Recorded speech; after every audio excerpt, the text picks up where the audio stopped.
Buff Nation, what up? BWB, my bandwagon buffs. What it is, what it does, and what it's gonna be. It's your man's Harry Billion. Family, welcome to the Liberian Perspective. Please do me a favor and smash that subscribe button. Make sure to give me the thumbs up and don't forget to hit that bell notification so that you can get the videos as soon as it's uploaded to YouTube. Hey, family, I got to go ahead and get into this live stream. So that's all the business I got. You know what time it is. Let's work.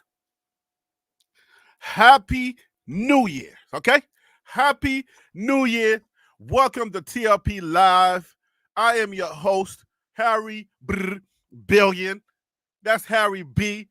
I am here to discuss with you Buffs business.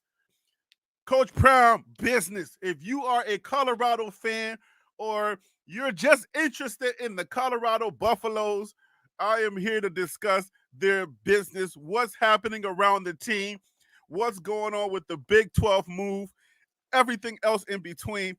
I'm discussing. That's every day live at noon, all right? But we're taking off the noon, and we are just going to be calling it TLP Live. So welcome to TLP Live, all right? It's 2024. We're going to be bigger and better. We got more research capabilities. I got a lot of big things planned for 2024. We got some things coming. The show is going to be even hotter than 2023. 2023 was a blast. I believe we started in, was it December? I don't even know when we started the show, but I think I started the show right after the season was over. And here we are, 2024, we're still going because this is the hottest show on the internet when it comes to Buff Talk, okay? So we're going to be talking about the Buffs today. It's a great show. You're always going to learn something on this show, all right? You come in with a lot of knowledge about the Buffs, but then somewhere down the road, you're like, oh, I didn't know that. We just learned that together, all right? So you're going to learn something on the show. And guess what? This is your show. You see right here at the top of your screen, hot tips for TLP Sports at gmail.com. I am going to be changing that email. I'll just have to introduce the new email for the new year.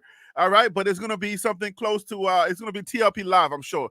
It's going to be something like TLP Live. So, but I will be introducing a new email.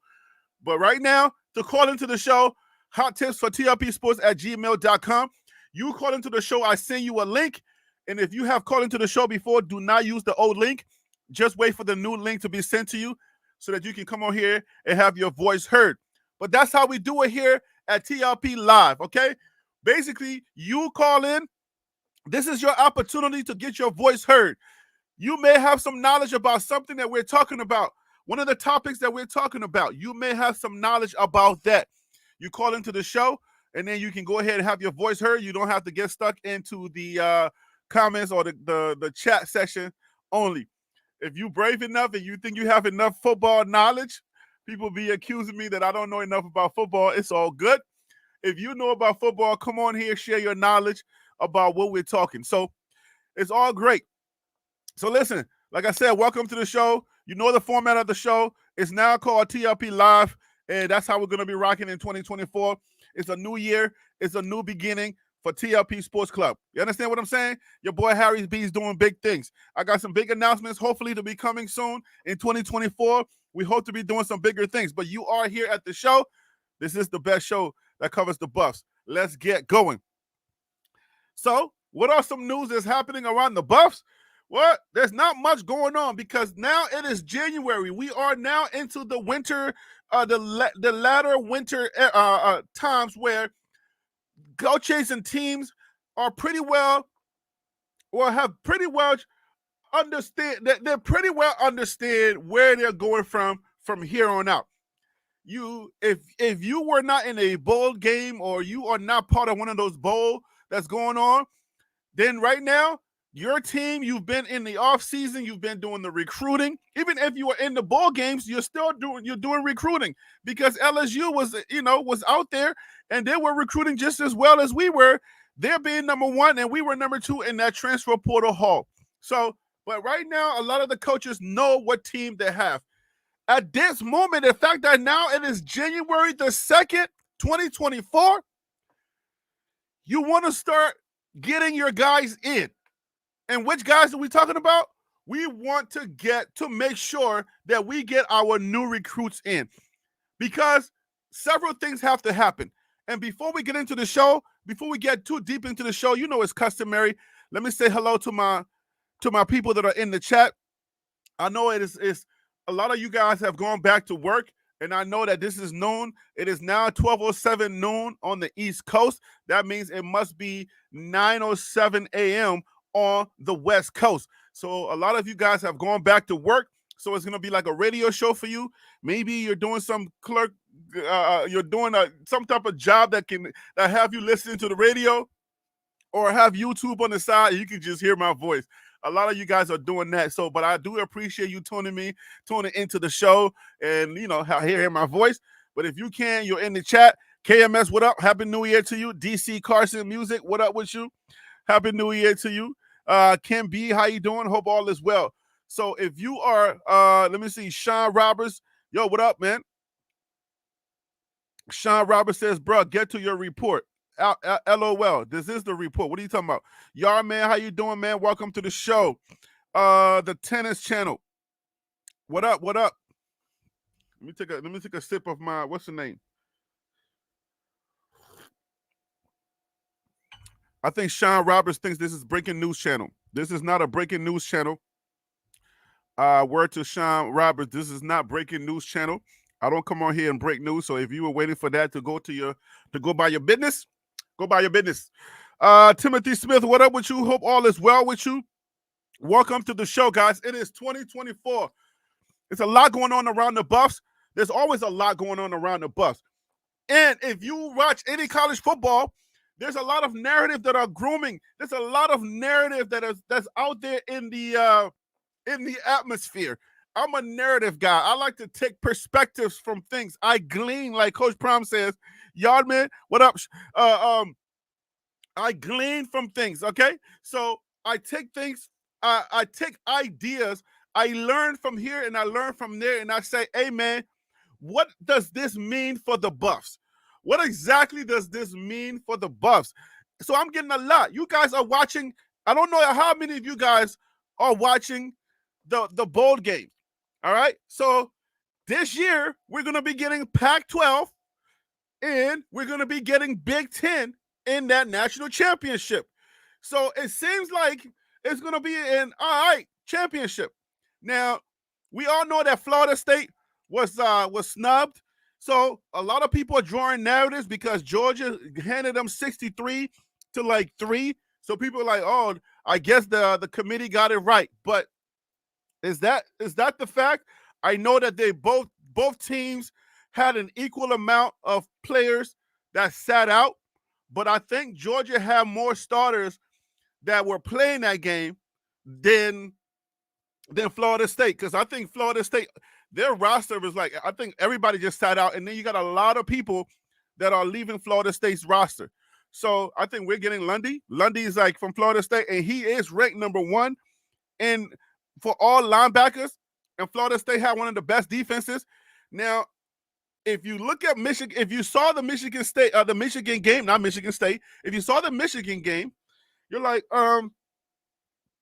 it makes you wonder about defense. Florida State had a great defense that saved them to go 13-0, but then Michigan's defense is like, wow. Can you imagine if Colorado had Michigan's defense with Shador? It's like, wow. I can only imagine now. That's why I keep telling you guys, I'm trying to put some things into perspective. Are we getting linebackers, edge rushers, and different, I guess, things that can help us to get anything close to Michigan's defense? Can we get anything? Can we get close to Michigan's defense? It makes you wonder. But the biggest story out of all of this, sorry, Alabama fans, Phil, and all of you Alabama fans, I'm sorry, Phil. I know you a Bama fan, but sheesh. Like we say in Maryland, boy, y'all some Bamas. Boy, ain't no Alabama, no Georgia in the national championship, and there's no SEC. So in the beginning of the season, when we saw all of the Pac-12 performing so well, we have the Pac-12 is pretty much stacked when it comes to quarterback. The Pac-12 had the most, I would say, the highest rated quarterbacks in all of college football. But what's weird is when you say that to college football fans, we start going back to the SEC. It's like, why are you even mentioning that? The Pac-12 doesn't matter. The Pac-12 this and that and that. No, we want. It's all about the SEC. How did it say in sports? That didn't last too long. What do you say out there? What do you say out there? Because weren't we saying that the Pac-12 was one of the best conferences this year? And every time we said that, it was like, no, you're not the best. No, da. Where's the SEC right now? Hey, it's gonna be a good playoff. Washington versus Michigan. I know this is not buff talk, but y'all let me know who you think is gonna take it. Is it gonna be the Big Ten or is it gonna be Michael Penix and his Washington Huskies? Who do you think? Is it gonna be the Pac-12? Well, the Pac-12 is gonna be defunct after this. If they win a championship, what does that mean about the Pac-12? It's kind of weird how you get one of the Pac-12 teams in the championship, but then there's not going to be no more Pac-12. That's kind of weird. Let me know who you think is going to have it. Oh, that didn't age well. Thank you, Ken B. That didn't age well at all, right? The SEC being the best conference in football, that did not age well. Now, did it? Oh, okay. We got to start this show, man. Let me go ahead and send myself the link. Let me go ahead and send myself the link, and then we're going to go ahead and get the show started. We got a lot to talk about when it comes to the Buffs. I'm gleaning a lot from all of these bowl games, and there's a lot there's some things to talk about when it comes to the Buffs. So we about to get into it, and I think we should start with this right here. What did my DMVR guys say about what Coach Prime has left on his what Coach Prime has left to go, things that he needs to handle. So let's go ahead and get this cracking. DMVR Buffs ranks Deion Sanders' biggest remaining needs. All right, so look, this is what they talked about last Thursday. The defensive lineman, linebacker, cornerback, pass rusher. So what did it say? There is still plenty of talent left in the portal. And as the college football bowl season winds down, the dust should start to settle a little bit. Colorado's biggest addition on the recruiting front was 5-star offensive lineman Jordan Seaton. And the Buffs have also landed 18 transfers so far on both sides of the ball.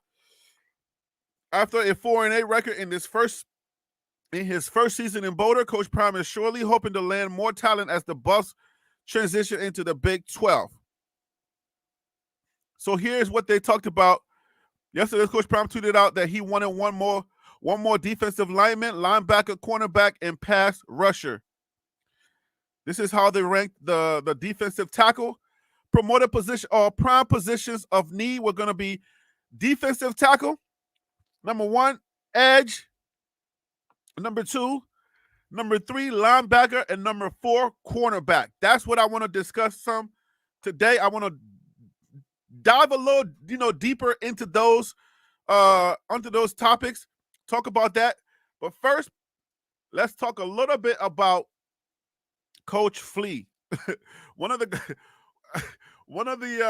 club members sent me an email. He was like, "Listen, man, I don't know. I'm not gonna say your name yet, Mr. T." He said, "Listen, man, if Coach Flea leaves, Colorado could be in the conversation as far as, I'm just paraphrasing T, as far as the national title. Because Coach Flea is apparently, according to the club members, according to the club member that sent that email, Coach Flea is supposed to be the weakest link in the bunch. And if he leaves, then Colorado can be in the talk for that national title game. I, I I thought about that. I'm like, I mean, how can Coach Flea? What? How much weight does Coach Flea have on the Buffs that if he leaves, then we're in the national title game? And then the flip question is, wait a minute. If that's the case, does that mean if he stays, that we're not going to be in the national title talk? And how much weight does he carry? How much decision making does he carry? I don't know that he has that much power on us either winning or losing. And I don't think like he was that instrumental in our demise of 2023. Now, so I don't know that that's quite the narrative that I would draw from Coach Flea. But what is the talk about Coach Flea? Coach Flea, I'm not sure if you guys are familiar with FAMU. Willie Simmons is leaving FAMU. I believe they just won the Celebration Bowl. FAMU won it, and he's going to be leaving to go over to Duke to be a part of their coaching staff or to be a position coach. So now this will be his opportunity to be at an FBS school and to start his career, I guess, maybe eventually becoming an FBS coach. So now I think Coach Flea, because he's been around HBCU, been at Jackson State, Bowie State, and other schools in HBCU, that some people are proposing that he be the next person to be he be the next one up. And I believe who gave him a rave vote of confidence. Well, that was Carl Reed Jr. from 247 Sports, gave him some a vote of confidence, saying he should be tapped as the next head coach with FAMU when Willie Simmons leaves to go over to Duke to coach, to be a position coach at Duke. So I don't know how is this going to affect Coach Prom's unit, because we got Sean Lewis is gone. That's your OC. Kelly's gone. That's your DC.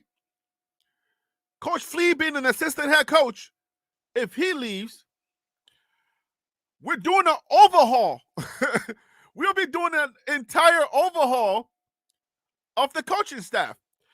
But here's why I think this is important, and something I need y'all to understand. Coach Prom had too many cooks in the kitchen. Now, y'all can fry me for that if y'all want to, but the way that I look at it, too many alpha dogs in the kitchen or on one staff, it's just too many heads bumping. Way too many heads bumping.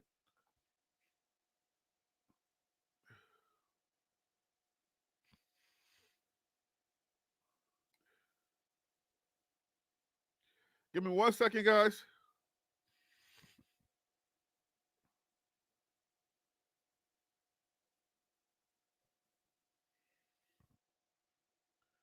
If you're sending me an email, make sure I'm sending you a link, and you can come on the show and you can tell me about how you feel about whatever the email that you're sending me. I'm gonna send out the link right now. I need y'all to understand like what this really means, like as far as the coaching staff. So what is the equivalence? Is it equivalency or the equivalence? What's the equivalence of the mass exodus? If your DC leaves, right, Charles Kelly, and your OC leaves, Sean Lewis, would that equate to a mass exodus as a coaching staff? Because who you got left? You got Coach Prom. That's it. That's all. So if you leave, if you're if your defensive coordinator leaves and your offensive coordinator leaves, you got nothing left but your head coach. That is all. The rest is just going to be position coaches. That's it. Because you got the two most important pieces other than the head coach is gone. So, those are the people that's calling the plays. Right now, we have no tapped or official play caller on the offensive side or the defensive side. So right now, we just got Coach Prime. That's it. Now, calm down. I'm not putting up no smoke and mirrors. I'm just letting you know the reality of what we got so far. Coach Prime has his people tapped already, and they're already in-house. All right? It's just a matter of playing this media game. All right? I'm not suggesting that Coach Prime doesn't know what he's doing before y'all come for me out there. But right now, without a DC and without an OC, that would be the equivalent of a max exodus on the coaching side of things. So that's why I'm like, okay. Now, if Coach Flea, who is the assistant head coach, if he leaves, then it just furthers that narrative. That means that Coach Prime is about to overhaul his staff, got a whole new O-line, sprinkle in there some defensive players, and that's a whole new team. I mean, we got a whole new team for 2024. I kind of like it. I'm telling you, I kind of like it. There's a lot of reasons why I kind of like it, and I'll give you one of them. Number one, the new players that I've told you guys on this show before, the new players that are coming in, they're coming in for a purpose. They know the assignment. They know exactly why they're coming here. Some of them are coming for their own selfish reasons, and which is what you're supposed to do. They know that the light is here. You can get stuck in regular football land, or you can come here and get exposure. So for all of the players that are coming here, some of them are only 1 year of eligibility. Others got 2 to 3 years, but they understand what they're coming here for. So that kind of gives me the feeling that 2024 is going to be a really good year for Coach Prime and his Colorado Buffaloes. So we are in a great place. We're in a great place as a football team. Colorado Buffaloes are going to be one of the toughest teams in that Big 12. The Big 12 is wide open. All right? Kansas, with a little bit of research, Kansas is one of the most, I would say, the winningest school in Big 12 history. As far as the winningest coach or the coach that's most highlighted, according to my research, Oklahoma's coach is the winningest coach in Big 12 history. So I guess that's as far as tenure is concerned.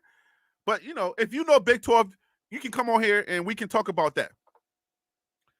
So, but now it's wide open because you got Texas? Was it not Texas, but the Longhorns. Texas was in the Big 12. They left. They just caught the L. So now they're out. So they would have been the best school that was in that Big 12. I believe they're moving on to the SEC to be that. That's going to be their new conference. You said Lincoln Riley? Purple Orchid, what's up, man? Max Exodus or planned upgrades? I mean, well, whatever you want to call it, it's the same thing. Erica Ransom, how you doing? Happy New Year to everybody. Purple Orca, KMS, PGHBI, PGH Big Dog. What's up with you? What's up with you, your names? Big Daddy 6, what up with you? Anyway, what up with you? Right. So we are right in we're in a place where Coach Prime and his upgrades, if you want to call it an upgrade, his upgrade or his changing of the guards and bringing in new blood, we are in the mix. Welcome to the show. Welcome to 2024 TLP Live. Willie, what's up with you? How you doing today? Hey, how you doing, my friend? All is well. Harold Mitchell, what's up with you? Happy New Year. Happy New Year, Willie. Happy New Year's, man. Thank you for coming on. I appreciate you calling in today. It's a New Year's, baby. Hey, Harry, I like the way you roll those R's, baby. Love the way you roll those R's. You said roll the R's? You roll your R's when you say, you roll your R's. You said like R, roll, like Richard? Like Robeski, Robunsko. You got that. I like that, brother. I like that. That's good. When I was taking Spanish, man, they always told me roll them R's, Roll them R's. I like that. Us in Maryland, we'll say R's, and you pronounce it where you're from, R's. Hey, I'm a son of the South, baby. I'm originally from New Orleans, so I got a lot of that stuff in me, babe. That's what's up. So okay, we got Coach Prime. All right, so look, this is what's on the menu right now. We're gonna be talking about what Coach Prime has left. The defensive linemen. These are, according to DMVR buffs. His positions of need are going to be 1, defensive tackle, number 2, edge, number 3, linebacker, and number 4, cornerback. We're going to be talking about that. But before we get to that, what do you think about Coach Flea if he leaves? How does that impact Coach Prime and his buffs? If Coach Flea leaves, and if they've already put it out there like that, he's already gone. They've already made a decision. What we're receiving here now is for our discussion. So, that's just how Coach Prime is. He's not gonna tell you something while he's doing it. They've already done it. They've already talked about it. They made a decision, and so now, for our conversation or for our narrative, he's just passing it on down to us and say, now let me hear what you guys have to say about it. You think he's gone already? Oh, well, whatever, whether he's going to stay or go, the decision has already been made. That's what we're getting now. We're not getting a decision that they're thinking about doing, because whenever you put out information, remember, you have to put out accurate information. So the accuracy in it is that for us, that okay, well, this is a decision that when we talked about it, and so now let's just, they're not gonna, it's like a CEO, man, of a company. But they didn't put that out. Hold on, just to correct, they didn't put nothing out. They ain't said nothing. Yeah, but they mentioned it. Who is they? What's his name? Harry. Remember who's the name? Not Harry. The Reed guy, didn't he? He mentioned something. Remember they talked about it. That's not Coach Prime. No, not Coach Prime. That's 247. That's 247. Yeah. But you're saying as if Coach Prime is putting it out, and now it's for us to discuss. Coach Prime never mentioned that Coach Flea is leaving. No, he never did. But Harry, well, not Harry, Reed, but Reed did. Coach Reed did. He didn't mention that. They mentioned the possibility. They didn't say he was leaving. He's endorsing him. Endorsing him, right? Yeah, Carl Reed Jr. is endorsing Flea to be. Are you reading into? So because that's Coach Prime's guy. Let me ask you, why do you think he's able to say that? Because see, Coach Reed, Harry ain't going. I mean, Harry, keep saying Harry, man. Coach. So why do you think he said it then? You tell me. Why do you think they mentioned that about Coach Flea? I can't tell you why, but I like your line of thinking. Because now it makes me think like, okay, so if let's just follow the progression chords. Mm-hmm. Carl Reed Jr. is 247 Sports. He's very close. He has a good relationship with Coach Prime. And he was the one that said that they got somebody coming in, but that he can't say that yet because of their relationship. Mm-hmm. So, and if he's a media guy that's Coach Prime's guy, and he's putting out a strong endorsement to say FAMU should hire a Coach Flea, then I don't know that he wants to dig into Coach Prime's pockets like that and start something like that. So if that's your line of thinking, then I think that's plausible. If I'm that's just saying, yeah, exactly. And that I'm saying they've had the conversation already. Coach Reed, is that Coach Reed? Coach Reed, Carl Reed Jr. He's always at CU, man. Always. If you watch a lot of the video, you'll see him in there somewhere. He's always on CU campus, always. So only thing I'm saying, the information, and this is what we're receiving now, or received over the weekend, is for this is what this is, and they've all, like I said, they've already made it. So this is what we need to hear. So what we can talk about. Okay, so since they're leading us all in that way, my opinion is, I think, Coach. I like Coach. I like him. I think he's very. I think he's been very good for the program. Very good. He's a very good coach. He's very straightforward with the guys, and so if he leaves, if he's left, I'm gonna put it that way. That's how I'm gonna look at it. If he left already, you can bet they've already got somebody there. Now, the next thing they'll put out, they'll probably put out, that the possibilities of the decision. See, this is the funny thing about news, and when people handling news and they putting stuff out, they're not going to tell you they did something after they did it. That's bad business, right? Does that make sense? They're not going to tell you they did something after I do it. Or they'll let you. I've already, if I'm doing something at home, and that needs to be done, I've already done it. Then I'll put the information out. Okay, this is what we've done. Well, but you didn't tell me about it. The decision has already been made. So if that makes sense, if that makes any sense. Yeah. I mean, I think it makes sense as far as the fact that he's so close to Coach Prime, and according to King Courtney and Harold Mitchell, Coach Prime, I would say Carl Reed is. I would say that if it's a media person or somebody that can, if he says something that Coach Prime's camp that is going on, I can believe the fact that, okay, I don't know that he would step on Coach Prime in any way. No, I don't think that he would ever cause harm to Coach Prime. So as far as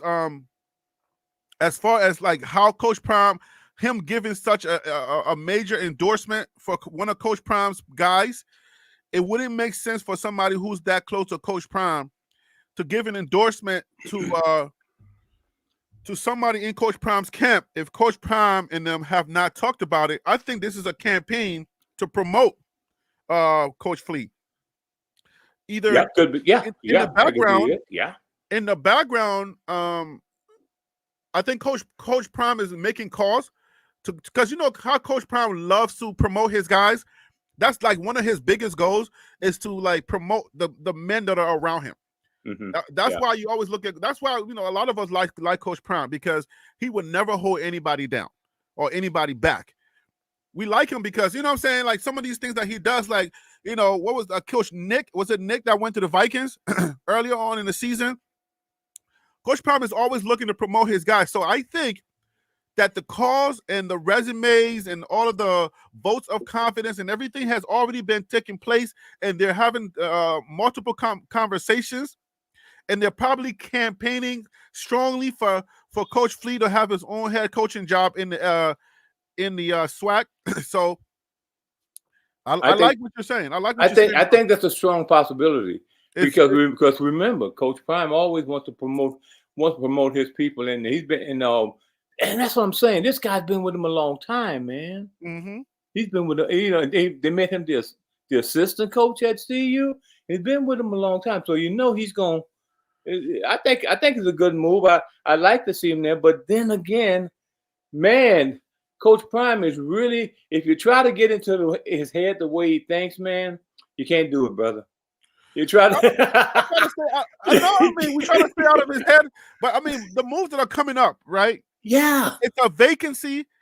It's an assistant. I mean, it's okay. This position right here, where Coach Flea would be vacating, if he does get the job, then that can be replaceable. All of these positions are replaceable. The two notable positions, obviously, are going to be the OC and the DC, because those are the guys that are calling the plays. So now you got to bring in two new guys that you're not familiar with, that Shador's not familiar with, and when you bring those guys in, now now the questions that are going to arise are going to be chemistry.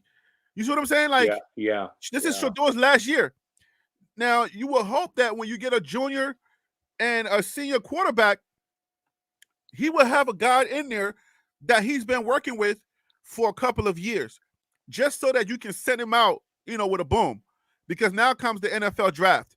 We know that Shador is a shoe-in for the NFL draft, so maybe that's not a big deal. But I think chemistry plays a strong part into the guys that are calling the plays.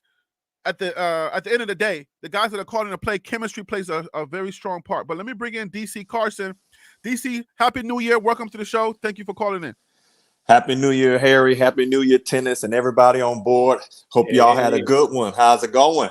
All is well. Had a good one, man. Thank you, brother. So your thoughts on if this vacancy becomes available, or if Coach Prime promotes, which I think they're, like we're saying, they're possibly trying to promote Coach Flea. What does this mean to the Buffs, as far as whatever you think, chemistry, having to fill so many roles as far as a coaching staff, bringing in new players, and then having a whole new coaching staff? What does this do to the team? Well, it absolutely messes with y'all. Heard me talk about like team synergy. It can mess with you being able to understand how people operate, because you're all learning each other, and your leaders have to know each other in order to do, the big strategic thing that you need to do on the field. So my concern is, I put it like this. I hear a lot of people saying, well, he'll just replace an upgrade. He'll just replace an upgrade. I'll give you a quick example. So Nick Saban went for years getting new OCs and DCs. They got promoted. They went to new jobs, all that kind of stuff. But if you'll notice, the last couple of years, it caught up with them. Part of what David Milroe suffered, because the last OC was basically telling him he should do something else. And if you look at what's going on with them, it's that level of that peak. Like a lot of say, if you're saying you want Colorado to be in the championship, that team synergy is everything. And when people are not realize the little details, which a side note, Harry, you see how I've been mentioning about them special teams, see how it was critical for Bama to even stay in that game, to have that punter that nailed it and that kicker to keep them to a point where they at least took it to overtime. That's a concern for me when it comes to Colorado. But anyway, wrapping it up, I think that you can't keep losing leaders and expecting that every leadership vacancy will be an upgrade. It might be a downgrade. So, according to Yardman, he's probably out there in the yard. Harry, it's too many movements in one season for the team to be really good. It's harder because they don't have preseason games to iron out the kinks. Too short to master new schemes and learn it. Willie, what do you think about that? I don't think it's too soon. I think it's if you're gonna make any moves, make the moves right now, because we're getting ready to go into for the training and everything. So any major moves, since the assistant head coach is like, what's his duties? It's the assistant coach prime, pretty much, okay. And so I'm thinking, wait, are we devaluing the assistant coach now? What are we doing? No. I'm not devaluating the assistant coach. But Harry, an assistant is just the assistant. That means he knows everything the coach knows, almost, or he should. So that means if the coach goes down, the assistant steps in. So that means there's no devaluation in that at all. But I'm just saying, I don't think the move with Coach Flea, if he, like I said, if he goes, if that's what it is, I don't think it's going to be detrimental to the team the chemistry is not there. They have no chemistry right now. We have no team right now. We just have a whole bunch of people, good players that we are putting together. We're putting together a team.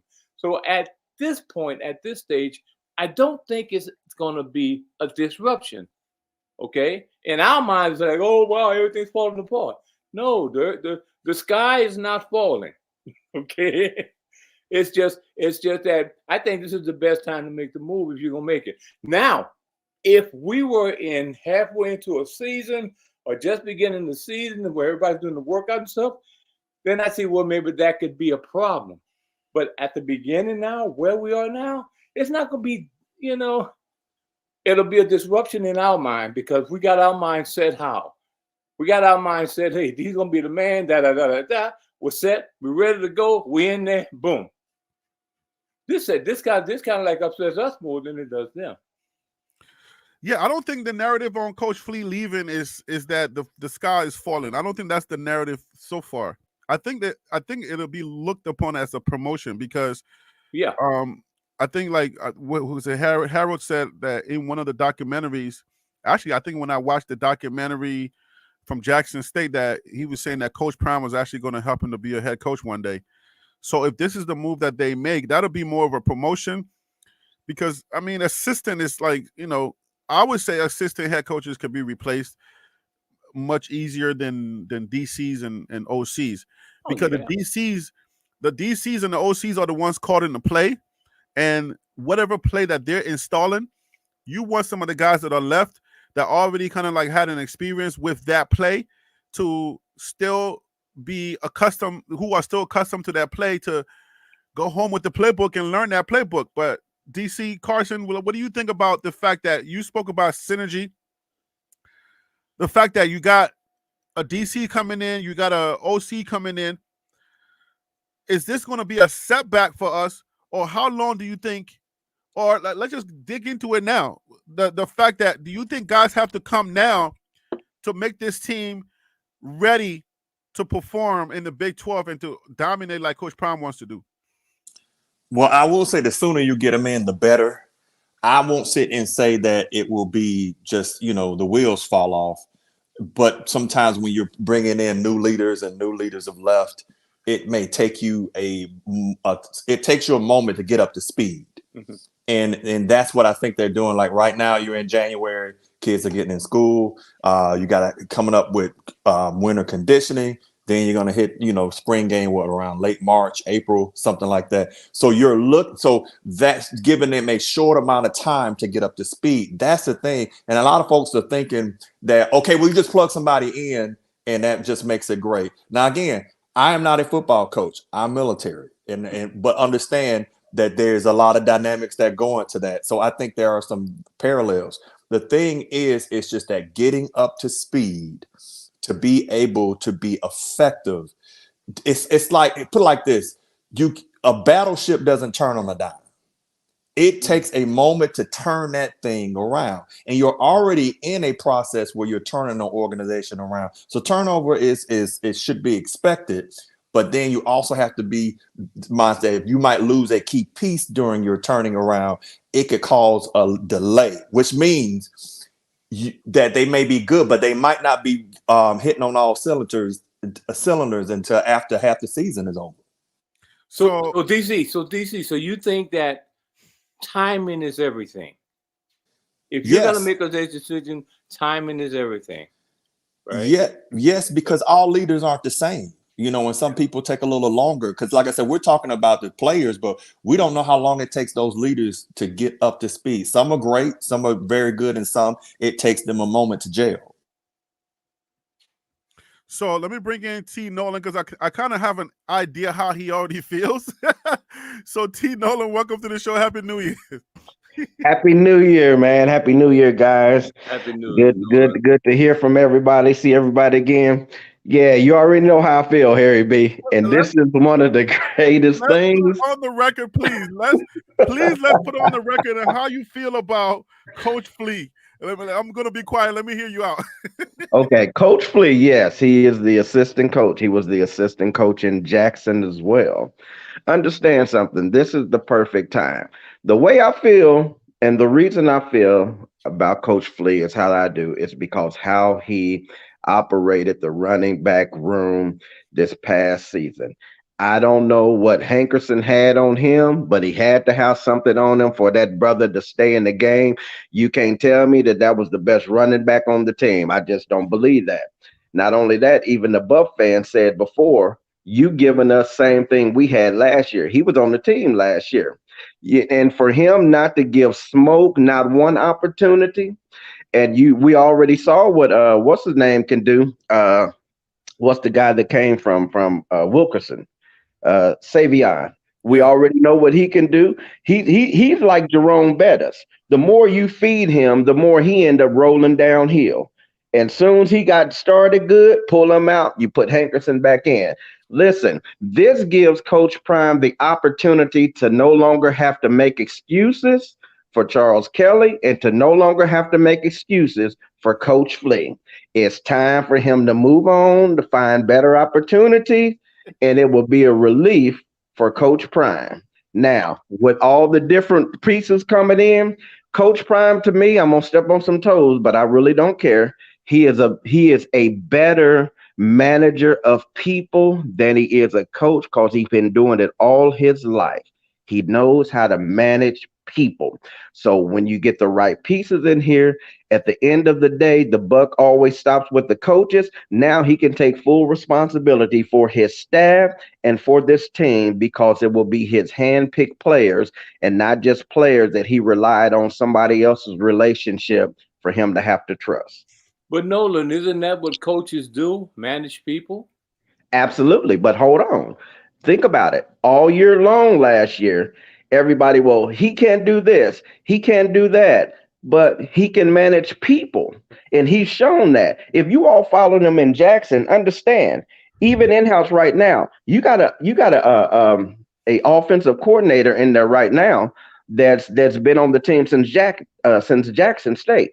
Brett Bartolone, whatever his name is. Yeah. That dude is good at what he did.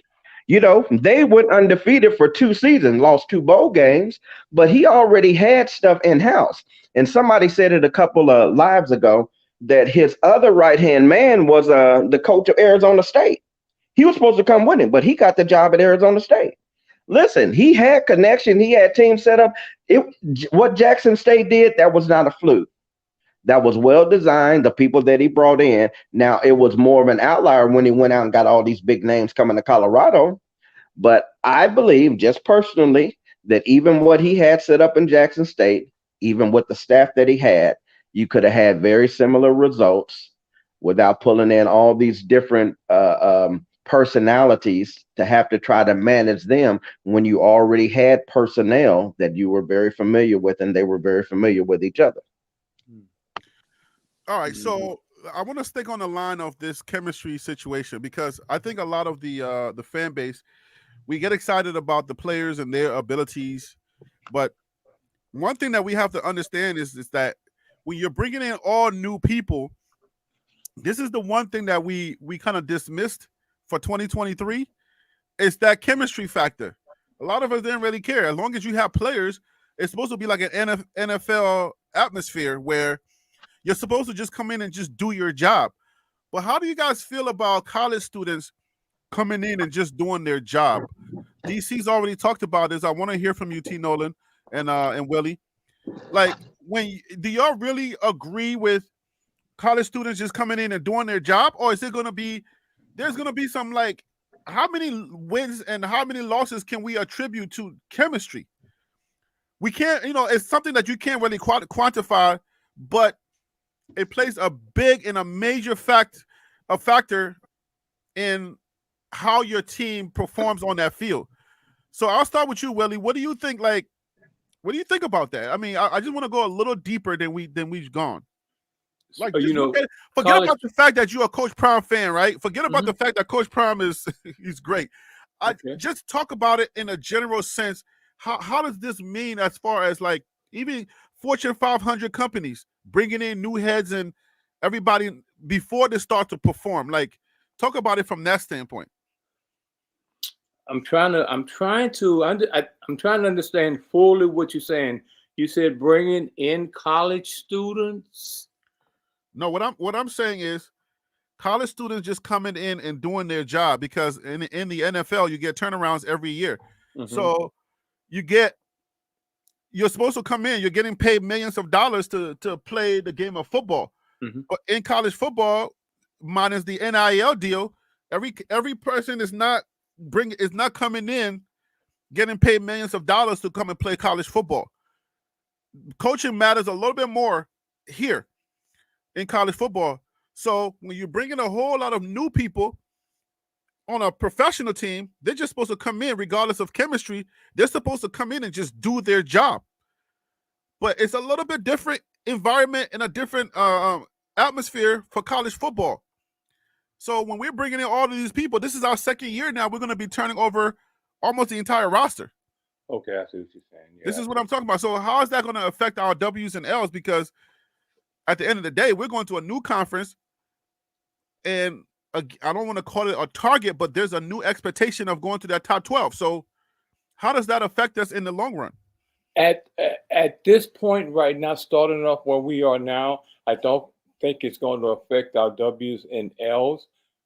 Because when you hire me, Harry, to do a job, okay, you're Well, it hiring got to me affect to. something. It Huh? can't Well, not affect either well, one. not at this point, because like I said before, we don't have a team yet. Okay, and I know you plan for. Yeah, we got you a plan team. for yeah, but none of us put together. What do you mean? With all None this of recruiting stuff nothing. we're talking about, that's what this is. Well, listen. We have a mass group of young men that's going to be a part of a team. Once we get all those pieces in there, we still don't know who's going to be doing what. Okay, so then now, you begin to assemble those pieces. Now you already got the people in place that's going to do their job, and that's what you're talking about, bringing those people in to do their job with the people that we have there, right? Bring those people in, and so I would say to that, like I said, I'll still say at this point I can't fully say that, hey, it is going to affect us that way. If you bring me in to do a job, Harry, I'm going to do my job. And I'm going to do it the best way that I can. Okay, I'm going to do my best job. Okay, so my effectiveness as a leader or my effectiveness as a coach is going to determine now. And then you're talking about what? Okay, what chemistry do we have now? Hey, Well, you speak about chemistry. We have no chemistry now. We're putting the pieces. that's exactly what we're talking about. The Yeah, idea. so yeah, there's nothing for this person to do other than come in. You hire me, Harry, to do a job. I come and I'm gonna do my job. You expect me to do my job. All You right. expect me, Harry, to do a hell of a good job too. All right, so let me bring in my other guest, and I'll post this question to him. Tim, Happy New Year! Welcome to the show. Thank you for calling in, man. Hey, what's going on, Harry? Happy New Year to you and everybody else on the panel. So Hey, Tim, sir. let me start this off with you. Like Willie is saying, and you hire him, he comes in, he does his job. But what we're talking about is college football. We're not talking about someone who's seasoned, an OG, a veteran in culture. We're talking about college students who are still impressionable. Are they coming in to just do their job, like the NFL environment, or are we going to have a little bit of a synergy problem? I think that's going to be a problem. I mean, you can't expect these young men to. I'm not going to say everybody, but I guess it depends on how you're recruiting. Mm-hmm. A lot of your high school students, you can't expect them to come in and put them on the same table as a NFL player. More of your seasoned college players uh, who got some experience, then I can see it maybe possibly panning out that way. But I can't see that happening uh, in the beginning. But I will say, you just asked a question about how you think it's going to affect from the L's and the W's from a versus like a corporate Fortune 500 company. Mm-hmm. I think I'm looking at everything that's going on and how the pieces are being moved around and shifted, people leaving, bringing in other people. Uh, the gentleman that just brought up about Dion, that he's a good mentor to of men and not necessarily a head coach. I agree with him on that. And this is why I agree with him on it, is because I feel like, He's a better mentor than a coach. in my opinion, yes, of men. At least for now, right? Because that's Yeah, just the kind of at least for now. at least for Uh, now. Let's yeah, let's give the guy. He's been yeah, living longer as a man and a mentor than he has as a coach. So let's right. give him that So grace. right for now, but I feel like, he's bringing in a new DC, a new OC, uh, a brand new roster, so to speak. You got to get everybody to jail, and that's not gonna happen overnight. So Mhm. even if it's going to jail, you know, yes, he bringing in all of the right tools, but is it gonna work? Uh, I guess is what I'm trying to say, because I'm looking at it and I'm like, okay, is it going to be last year? Uh, because Kelly out the door, I felt like I looked at your show Saturday. I wasn't able to join, but I was watching it, and I was just like, I felt like Kelly should have stayed. Mm. Uh, but and I hear some people say, well, he sucked or whatever. And tennis made a valid point. It takes a team, uh, regardless of who he bring in. If they not gelling, it's gonna repeat itself. 2023 season gonna repeat itself. Okay, so hold that thought. Let me bring on Ron Tate. Ron Tate, Hello. Happy New Year. Welcome to the show. Thanks for calling in. Happy New Year, man. I'm sitting here burning up in my seat. Don't start yet. Let me throw something else in this. We got transfer portal now. We got NIL deals now. Mm-hmm. If you Mhm. say you want all of these things, college players, if you're crying for all of these things and you say, hey, we want our cut too now, right? Then we got to hold you accountable to come in here and do your job. And then somebody said, I forget who it was in the comments, says this is the reason why Coach Prime has the 40-40-20 plan, where you're bringing in 40% graduate, 40% undergrad, and then 20% high school. Are we expecting those grads who are more journeymen due to the transfer portal now? Are they like the old school college players where they need more time to gel, or because of this new NIL and transfer portal situation, you think players are in the mentality of now just coming in saying, look, man, I'm going to go out there, I'm going to ball out, do my best, and I don't care if that guy thinks of me as his brother or not. How do you feel about that? Well, Harry, that's like third on the list of questions that you done posed on. Man, I had to unload on you because Okay, you. okay. Let me run through this real quick. Uh-huh. I totally disagree with the synergy issue that they're saying that the other members of your panel said that there was going to be a problem with that. I 100% disagree with that. Okay. Number one, with the portal individuals and the experienced individuals you have there, they come on with the experience and the mindset, with the understanding they're not high school students, with the mindset that they have a goal, an individual goal that they have set for themselves. Well, let me go back to the coaching staff first.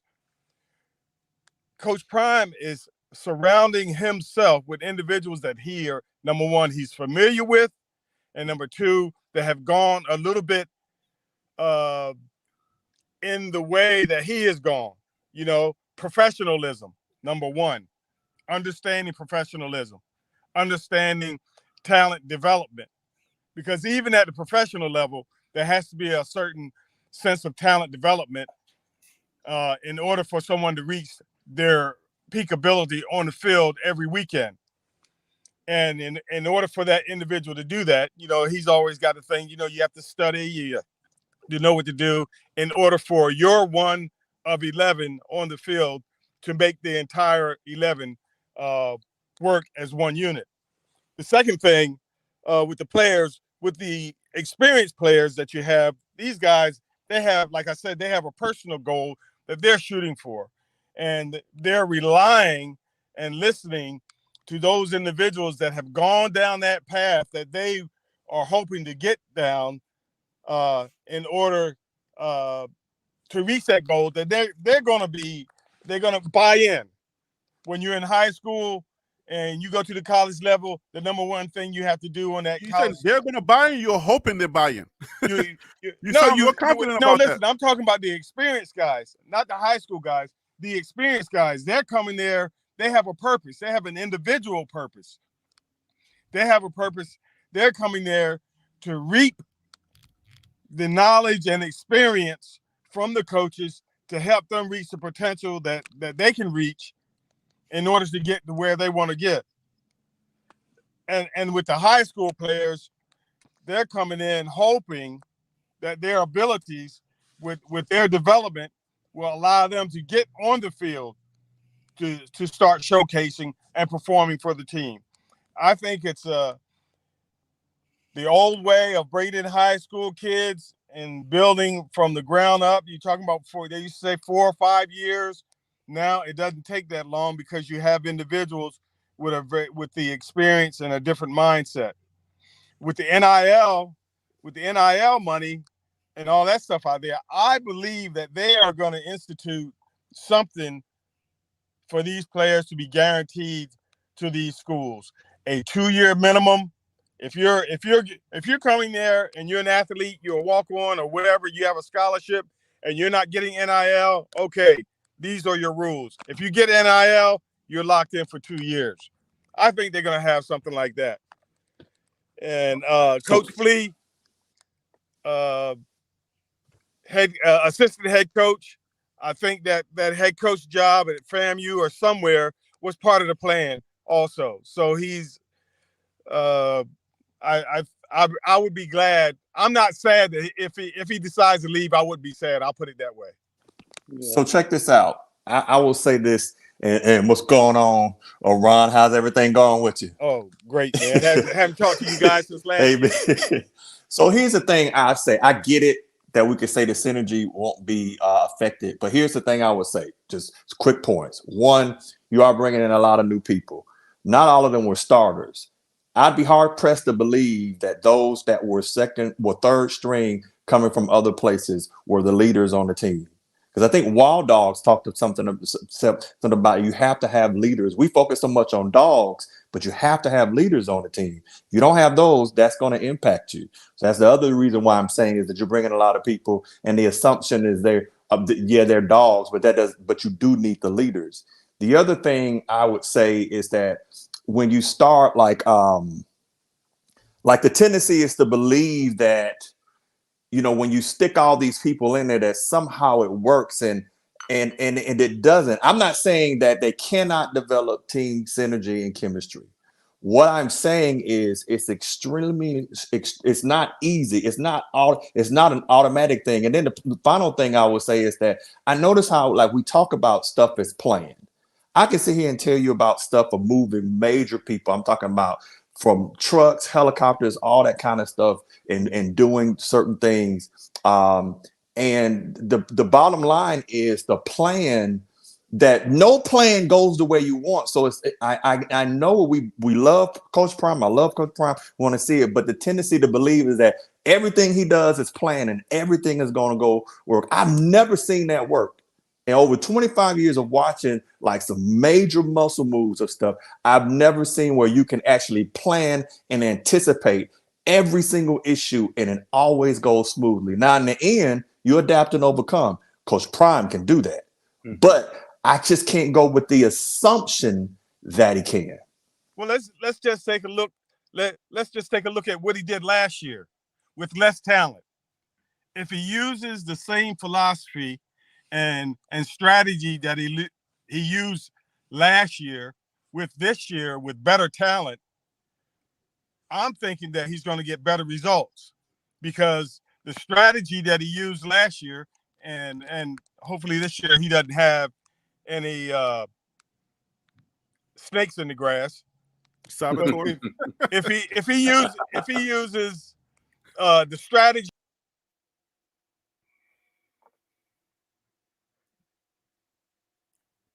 Okay, I think Did his mic quit? yeah, his mic quit on him, but I wanted to know what was the strategy that we're talking about. But the way I look at it is like if I think synergy and when it comes to chemistry, those are things that even NFL teams they need as well.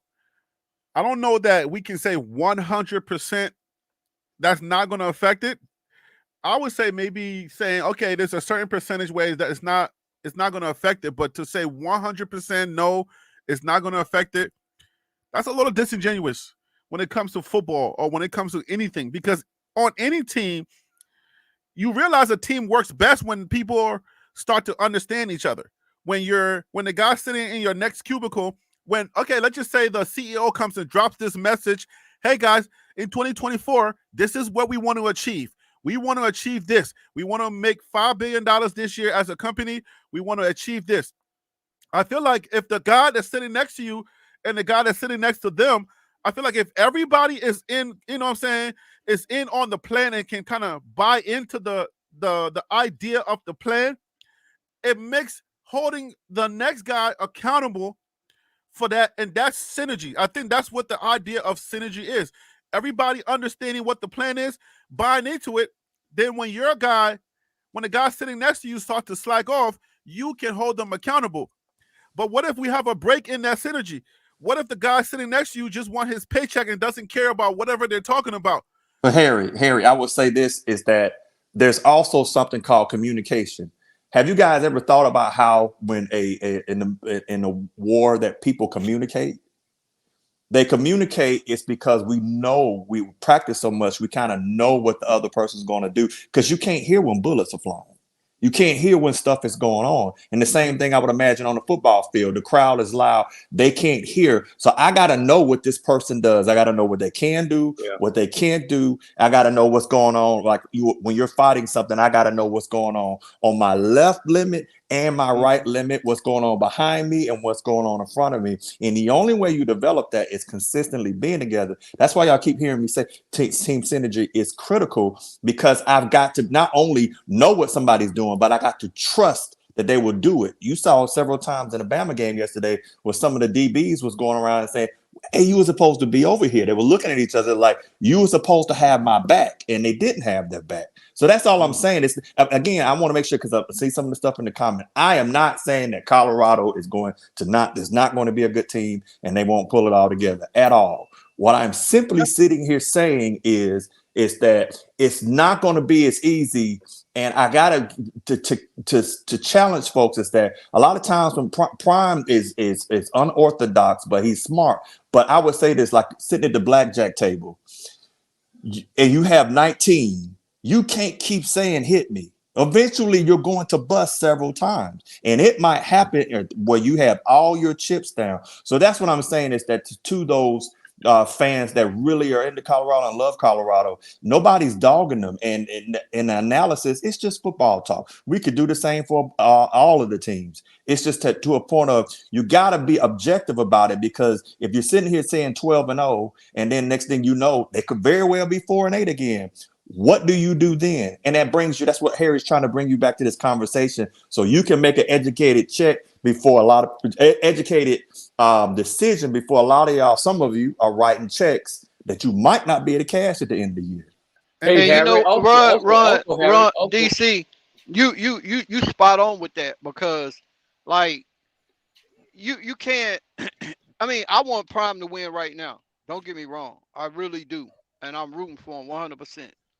But it if you overhauling your team every year and you overhauling your coaching staff every year, you're not gonna get to that 12 because it's so much moving so little time in order to accomplish the main goal. No different than a company. If they bringing in a different CEO and presidents every single year, the company just gonna stay in the red.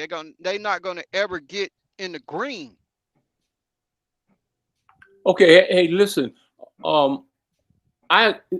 I agree with the synergy part. I'm not against that at all, and you need that if the team is going to function as a team.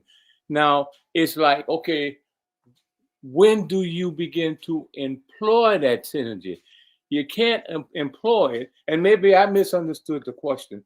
Is that you can't employ it? I just say at the beginning, right now, it can't hurt us. Not be, because there's nothing. You have to, if you're gonna do it, it has to be an entity there that you're putting together. And we want these people to function with these people. These got to function. Well, Now you begin. Now you begin to develop it. But Well, I'm just saying, at what point? I don't think it's something you employ. I think it's something that naturally happens. No, I'm gonna disagree. I'm gonna push back well, hard on that one. That's fine. Let me say it, and then you can push back. All right. The more time I spend around certain people, the more we get to understand each other, the more we understand how you move, your personality, the things that upset you, the things that doesn't upset you, what you laugh at, what you don't laugh at, your way of moving. So trust is also developed during that time as well. So it's going to naturally happen the more time that I spent with you. If I don't spend that much time with you, I don't really know and can't go into battle with you because I don't know how you are in your totality. I may know certain things about you. I know that maybe if I spent 2 months with you, I know that we went to this place and you laughed at a joke that I made, but I don't know what makes you upset. If I only seen you laugh, then that's one aspect of it. But what really gets you going? What gets you upset? So that naturally happens the more time we spend together. If we've only been together for 2 months, then I don't really know that I can go into battle with you in the sense that I don't know you totally. So push back on that. Okay, I'm gonna push back on my pushback because I thought about something DC said. DC said, in order for it to work effectively, you've got to have communication. And in order for that to happen, Harry, what you were saying, you got to communicate. I'm not going to get to know you if you don't talk to me. Or if I don't want you don't have to laugh at all of my jokes and stuff like that. But specifically when it comes to doing our job, we've got to communicate. We got to talk, you know. And for any of that to happen, we got to spend time together. You got to spend time. I agree with you, brother. I agree. Absolutely. But communication, there's more than one form of communication, first of all. There's silent communication as well. Sometimes it's right. There's verbal, there's silent, and other forms of communication. I wanted to say this though. Question, DC, real quick. Military. If every year you get a new what do you call them, cadets in or whatever else, and every year you get people that sign up to come to whatever the military is. How is it that from the time that they step foot on the military base until it's time to perform, isn't there a set regiment that's set for them? In other words, we're going to go through this process, and by this date, by this time, these guys are ready to go every single year? Question. Absolutely. Okay. Now, with that being said, all of us that played any type of sports, I don't care if it's high school, if you're on a varsity, every year you have seniors that graduate. Next guys up, the juniors, the sophomores, the freshmen. Every year that team overturns, whether it's high school, whether it's in college.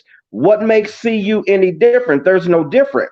Here's what's going to be the difference. This year, we already got a core structure of guys that they're kind of familiar with, whether they're leaders, whether they're dogs. And here's one thing about players. Players, just as coaches evaluate talent, players know who's next to them. Whether it was in basketball starting 5, players know who should be out here. So whether it's 11 starting rosters, players know who should be out here. If you're a real dog next to me or not, Players evaluate talent as well as coaches do. Now, I'm saying that to say this. A lot of times, every year, when people move on, you have a new set of people, new set of athletes, new set of position players that's coming in. Now, I think this year is going to be special because we already got a set group of O-line, D-line, whatever else that's coming in. They're coming in together. What's going to make the difference, in my opinion, this year is how soon they get there. If you understand, if you the first on this semester, you coming in January, coming to be about business, because if you're not here at the beginning of when this starts, okay, will I still have a chance at getting my position? Will I still, have a chance to show my stuff coming in later? Last year, the spring game was what, in April? We lost 50 something players. So to be fair and to be honest, you have to look at it from April to the first game in August. You had 4 months to get this team together. Now, with this year coming in from January, you almost got a full off season, preseason, and whatever. There's not going to be another mass exodus like there was last year. So I think this year the needle is pointing up because we have players that are going to be here through the spring game and that are going to be on this roster from the first day when we kick it off. So there's And some push, you know what, yeah, Tim, you push back first because your opening statement kind of crushed whatever else you said because because if you can't high school and college, and you talking about the freshmen there, they are at that school, so they're going to be there for 4 years, so they have time to grow. And every senior that leaves, you got a junior and sophomore. They already been trained. They're being trained to step up to that role. Every high school is not an IMG. No, IMG it's can not. recruit. Hold on one second. IMG can recruit. Now, with Colorado, you bringing in players from totally different schools: Pitt, Houston, Indiana, etc. They didn't play with these guys last year. So now the chemistry, gelling, it takes time. You don't even have an OC. You don't even have a DC yet. So But nobody's doing anything right now. Go say that again. But nobody's doing anything right now. There's no I know that. practices, there's nothing. I understand that part. But I'm just saying, as of today, there's no OC or DC, is what I'm saying. I know that we still got time to go, and we're gonna have that in place. But I'm talking about as of right now, today. Now push back a little bit. Back a little bit on clarification what I said as far as freshman and sophomore. Now I played from high school on. I didn't play college ball, but as a freshman, I had a different coach. As a sophomore, I had a different coach. But in basketball, as a freshman, I was on varsity.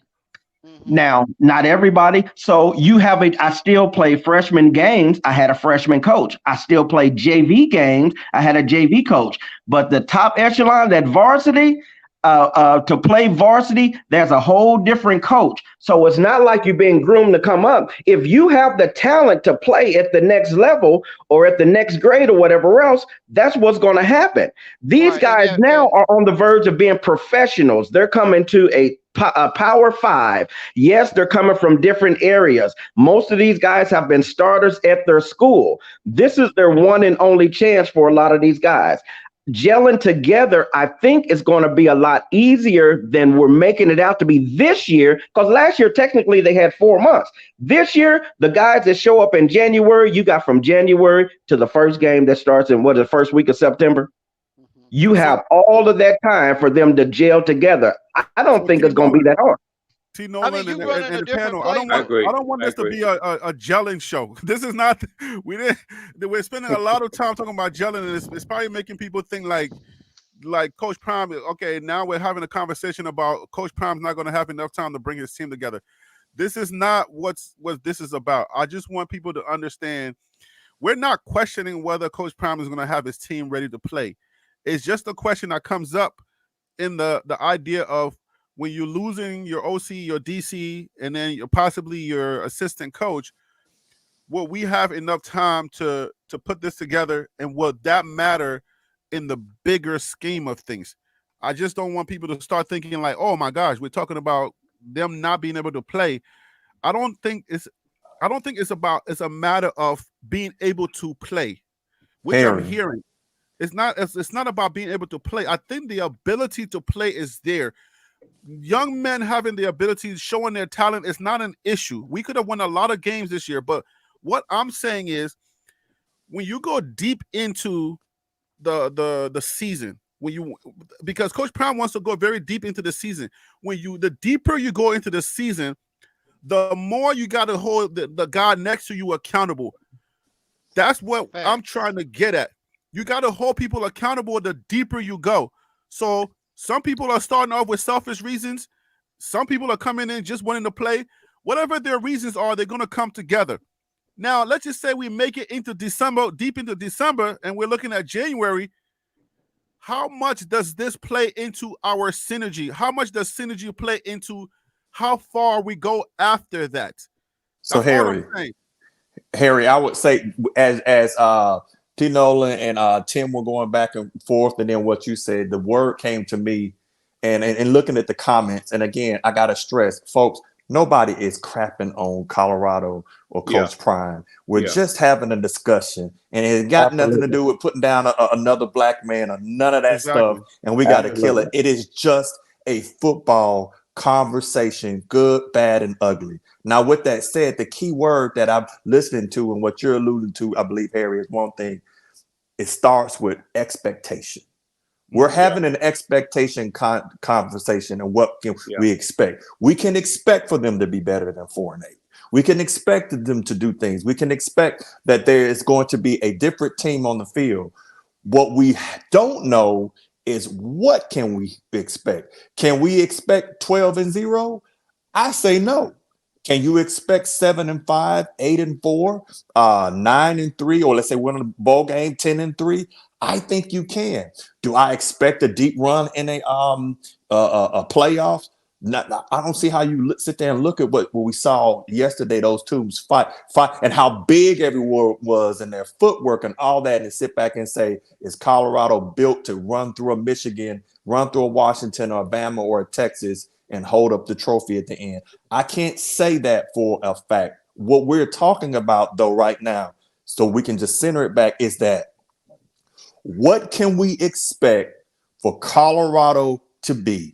If you're a 6-6, we can definitely see that. Once we start going beyond that, we can't. And whether they gel, all these things, basically all these ingredients that make the best cake. That's what we're sitting here talking about. That's exactly what we're talking. That's what we're talking about. Yeah. It's not like, it's not like you can't have a really good tasting cake if you're not mixing, if you're mixing one egg. You see what I'm saying? Like, if you're missing maybe one or two ingredients, you can still have a good cake, but it's not going to be the best cake. And that's Harry B, that's just like Big Mama. Big Mama ain't got no recipe, but every time she make that cake, it come out the best. Big Mama, what's your recipe? Ain't no recipe, baby. This is what I do. Get a pinch of this, a little bit of that. She put that together, and every time Big Mama cake is the best every time. Wait a minute, Big Mama, you only used a teaspoon last time. What you doing? Just a pinch this time. So, but I understand it. So it is the finished product. And listen, Colorado is not an outlier. Every team goes through this. Right. But I want to get off of this topic. Let me bring Panda in. I want to get off of this topic because now it's feeling like we're crapping on Colorado, and we are not crapping on Colorado. We are just talking about the elements that's going to get us to 12. Panda, welcome to the show. Happy New Year. Happy New Year to everybody, man. Yes, sir. How you doing? Good to see you, man. Happy New Year, Panda. Pretty good. So now, I don't know, for some odd reason, if you read the chat, if you're in the chat and you read what people are saying, it's like when you talk about something, it's as if you're picking on Coach Prime. I'm getting this sense like anything you bring up, it's like picking on Coach Prime.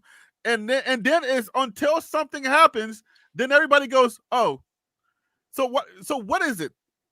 Can you talk about it or can you not talk about it? Is it okay to talk about it? I think we could critique Coach Prime, but I think some of the critiques that we're having isn't based in reality. It's like we are inventing scenarios.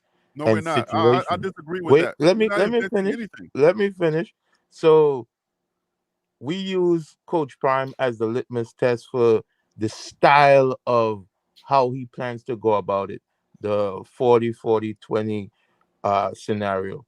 What did FSU use this past season? We don't What know. did Florida State use?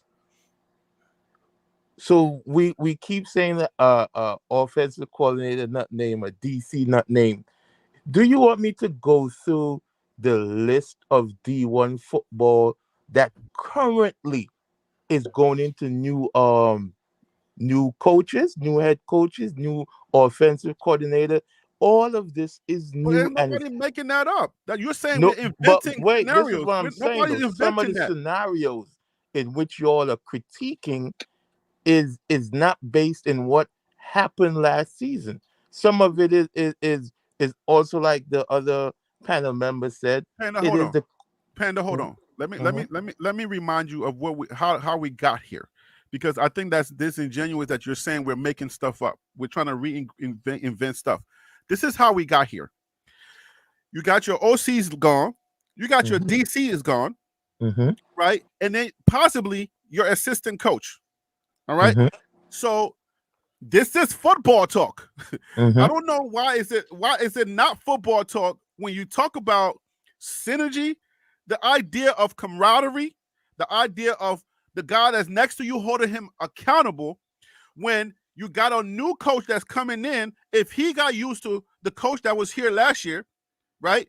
That plays a part into your idea of what it means to be a family, holding the next guy accountable. So yes, we talk about that, and it's going to affect how the guys play together, which then in turns comes into wins and losses. We're going to a whole new conference, and we are introducing a whole new coaching staff and a whole new offensive line.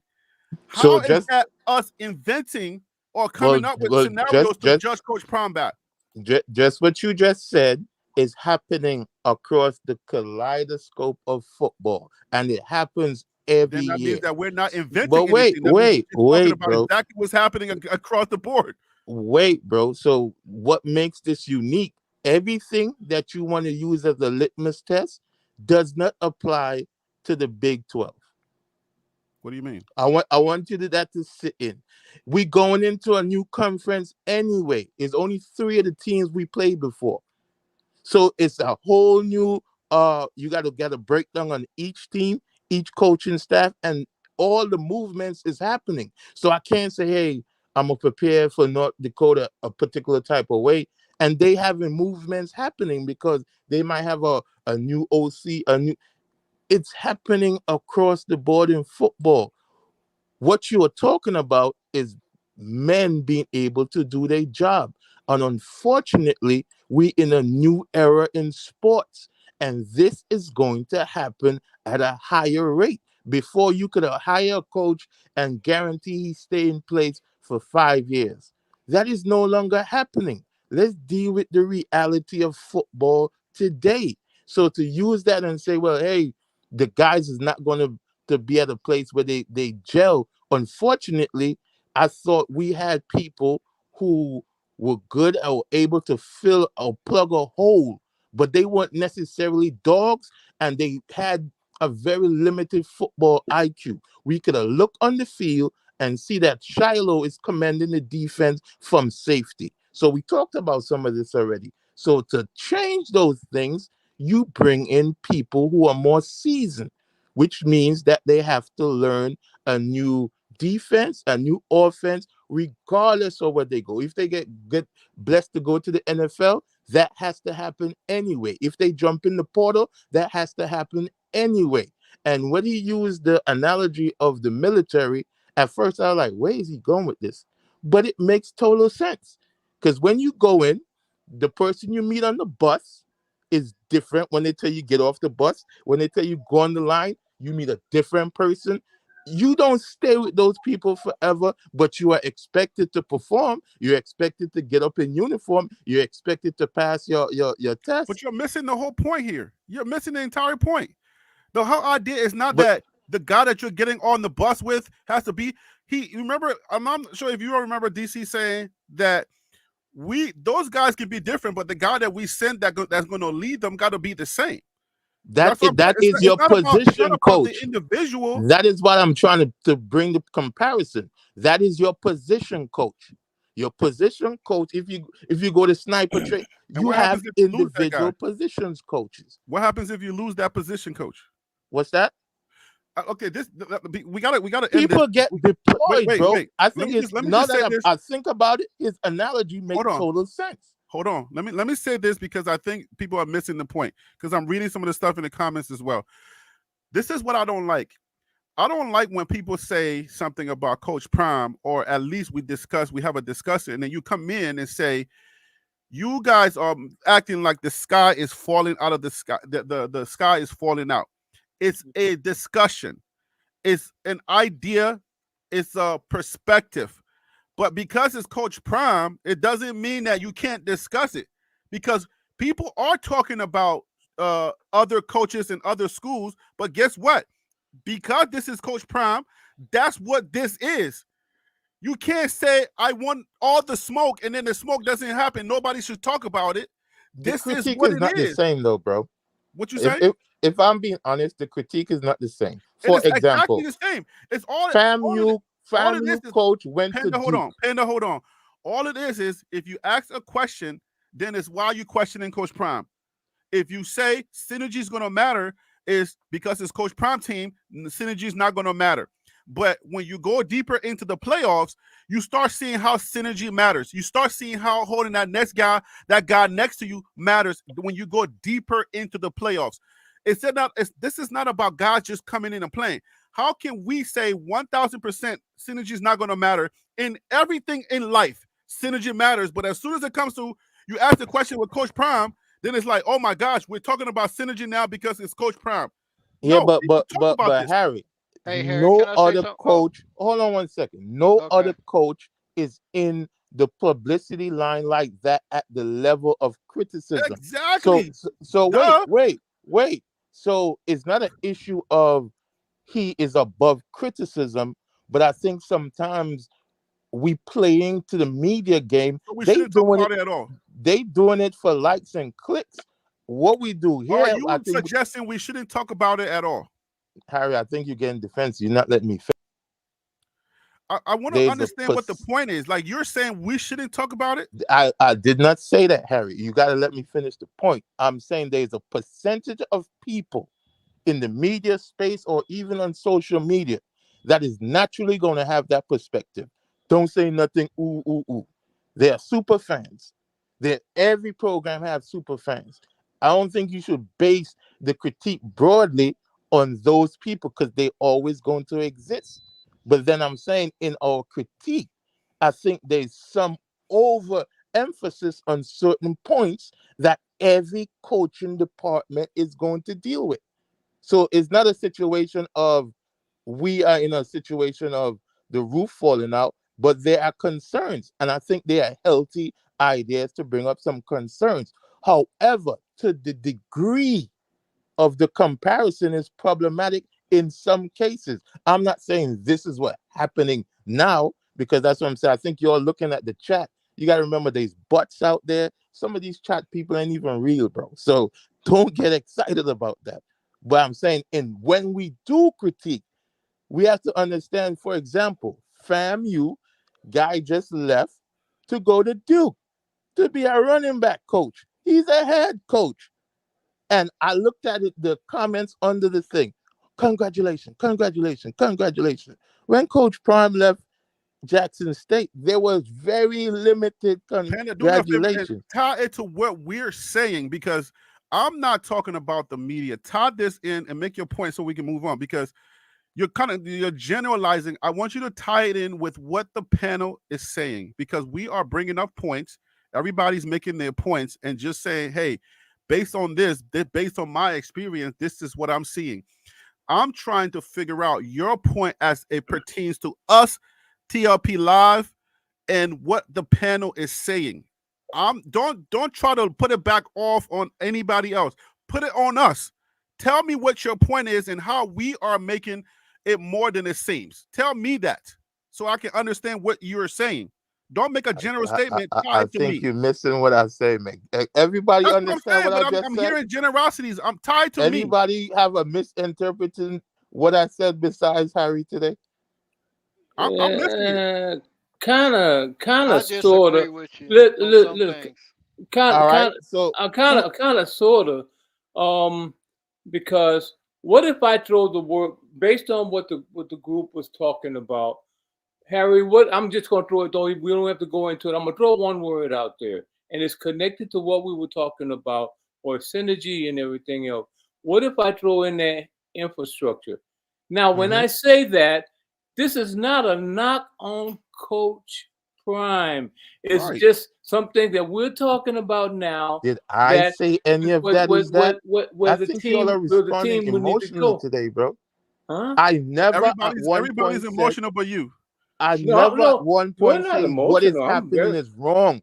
You were commenting based on the people in the chat, and I'm oh, explaining to not No, me, you. we were not. We were not not me. I'm not. commenting based But on the wait, chat. I'm not even you looking The at the chat. asked me conversation what that I we was brought up, talking about the and how I'm conversation we brought connecting it. up was we were talking about the connectivity based on the pieces that are moving on the team. We were not commenting on the chat. We were talking about the pieces that are moving Yeah. on the team. The pieces are Coach Flea, the DC, the OC, how that ties in with wins and losses. That's what we were talking about. And then you came in and you say we are making up scenarios. That's why I want to understand That you. was in the center of what happened. So right before that, the gentleman was talking about the military and all those different things. What I was He was making saying, a comment based on what we're talking about. and I responded to that by saying I understand what he's saying when he used the military as the analogy. Because when you go in and you get off the bus, you meet different pieces of the puzzle. And in terms of football, those different pieces are You position didn't start with coaches. that. You started with saying that Yeah, we need because to I bring it was to football responding to conversation. initially you asked about why when people talk about Coach Prime, everybody responds that way. I was articulating that some of the people in the chat is bots. Do not pay attention to them because some of them are super fans. I was So articulating a point. I was not critiquing the panel. can I I say was something real trying. quick, Panda? Mhm. Can I say something? Because I get what you're saying. I get what you're saying. And I think it's just a mixture of happening. I do want to address one thing. It's not necessarily what you said, and definitely welcome. It's that, folks, one of the reasons I keep using military examples is because there's a leadership component to it. Just like there's a talent. And you got to understand where I'm coming from is that, I'm not a football coach, but leadership is some keys. There's some key foundational things. And so there's a difference between, you can sit back and say, well, he's coming from an angle is not the same. I would challenge you is that cadet life is Mhm. similar to athlete. The other thing I would sit back and say as far as a leader is that we are trained as a leader that I might have to present a flag to somebody's mama because they're gone. I might have to present a flag to somebody and they died in training because I didn't do what I needed to do and I didn't make sure that my leaders were equipped and I had the right people in place and some people I needed to fire and get them out of there before they got somebody left. So I mean, all jokes aside and being serious is that then and football is a combat sport. You can lose your life. So Right. that's why there's an emphasis on leadership in the way, and I get it. You can sit back and toss it, and I got love for Coach Prime too. But what we should not be doing is just going, well, we can't even have a conversation because at the end of the day is what would be the point where you want Harry to start off a conversation? And again, Pan, I think you were making some great points. So it's Harry too. Do you want the conversation to be where we just sit back and say, well, yeah, he lost to OC and DC, but we still going 2-0. Hey, this is messed up, but you know what? They go get them coaches in and they're gonna be fine. And everybody's gonna be dogs on the field and they're gonna go Exactly. 500-0 because I'm gonna be honest with you. That's kind of what it seems like.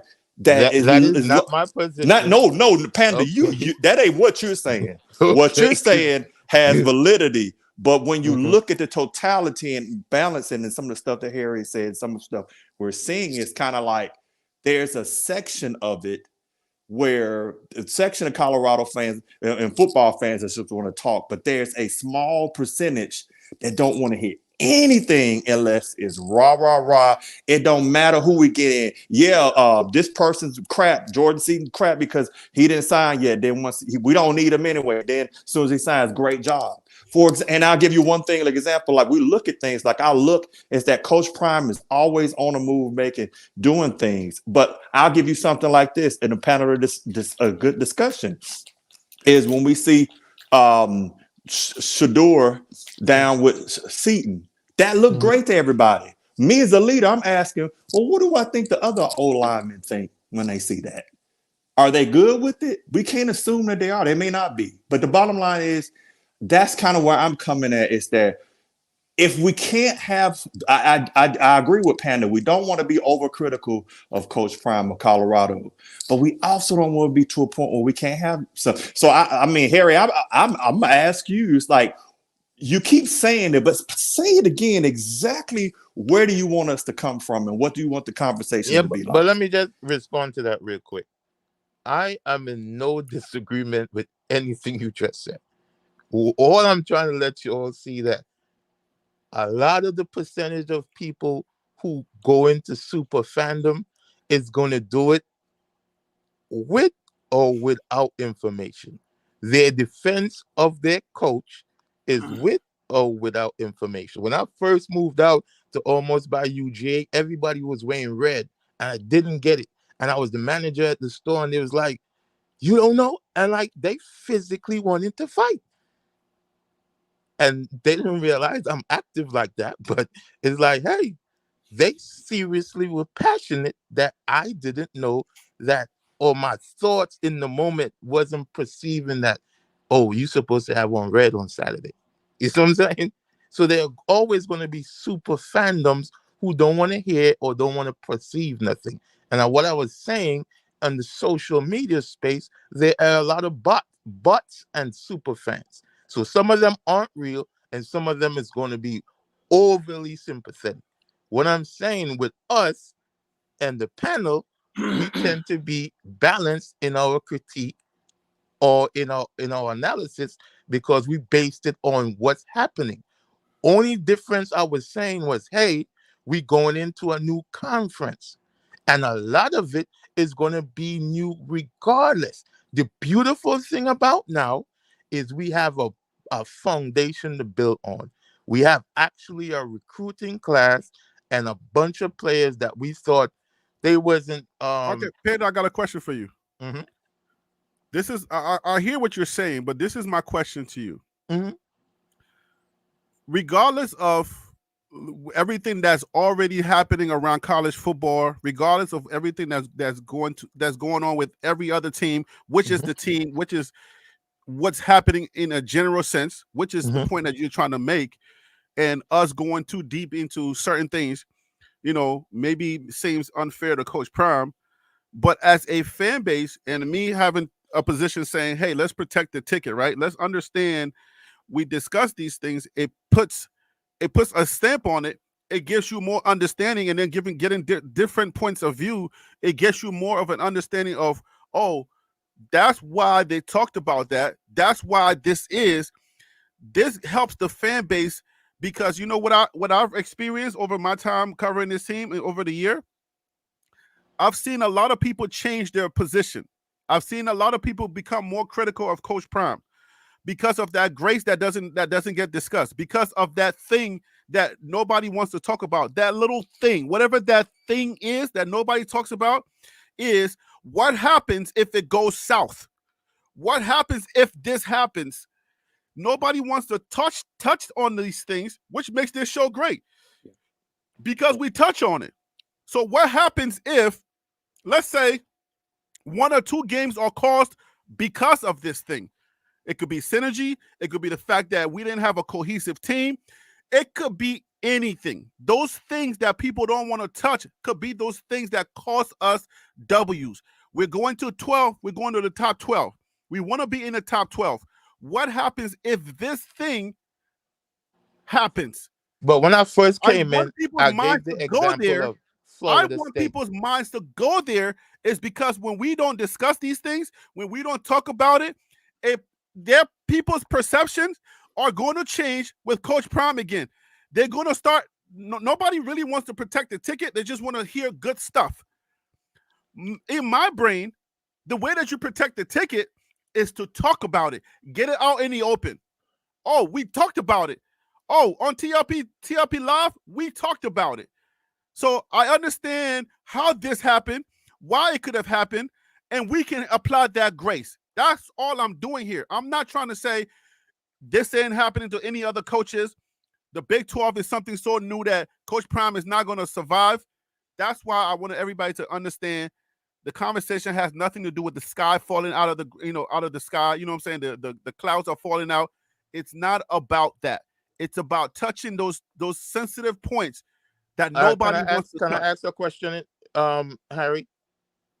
Yes, sir. Can I consider Florida State a successful template of bringing in players and players playing cohesively to go undefeated? Can I use Florida State as that? Because they didn't have the same time. So I think Coach Prime, I would say this, Coach Prime is an example of how we can go bad. And I would say Florida State is an example of how we can go, when executed, it can be phenomenal. Would you agree or disagree? I didn't understand the question. I understand what he said. I would agree Let him with. say it. Let him say it again, please. Okay.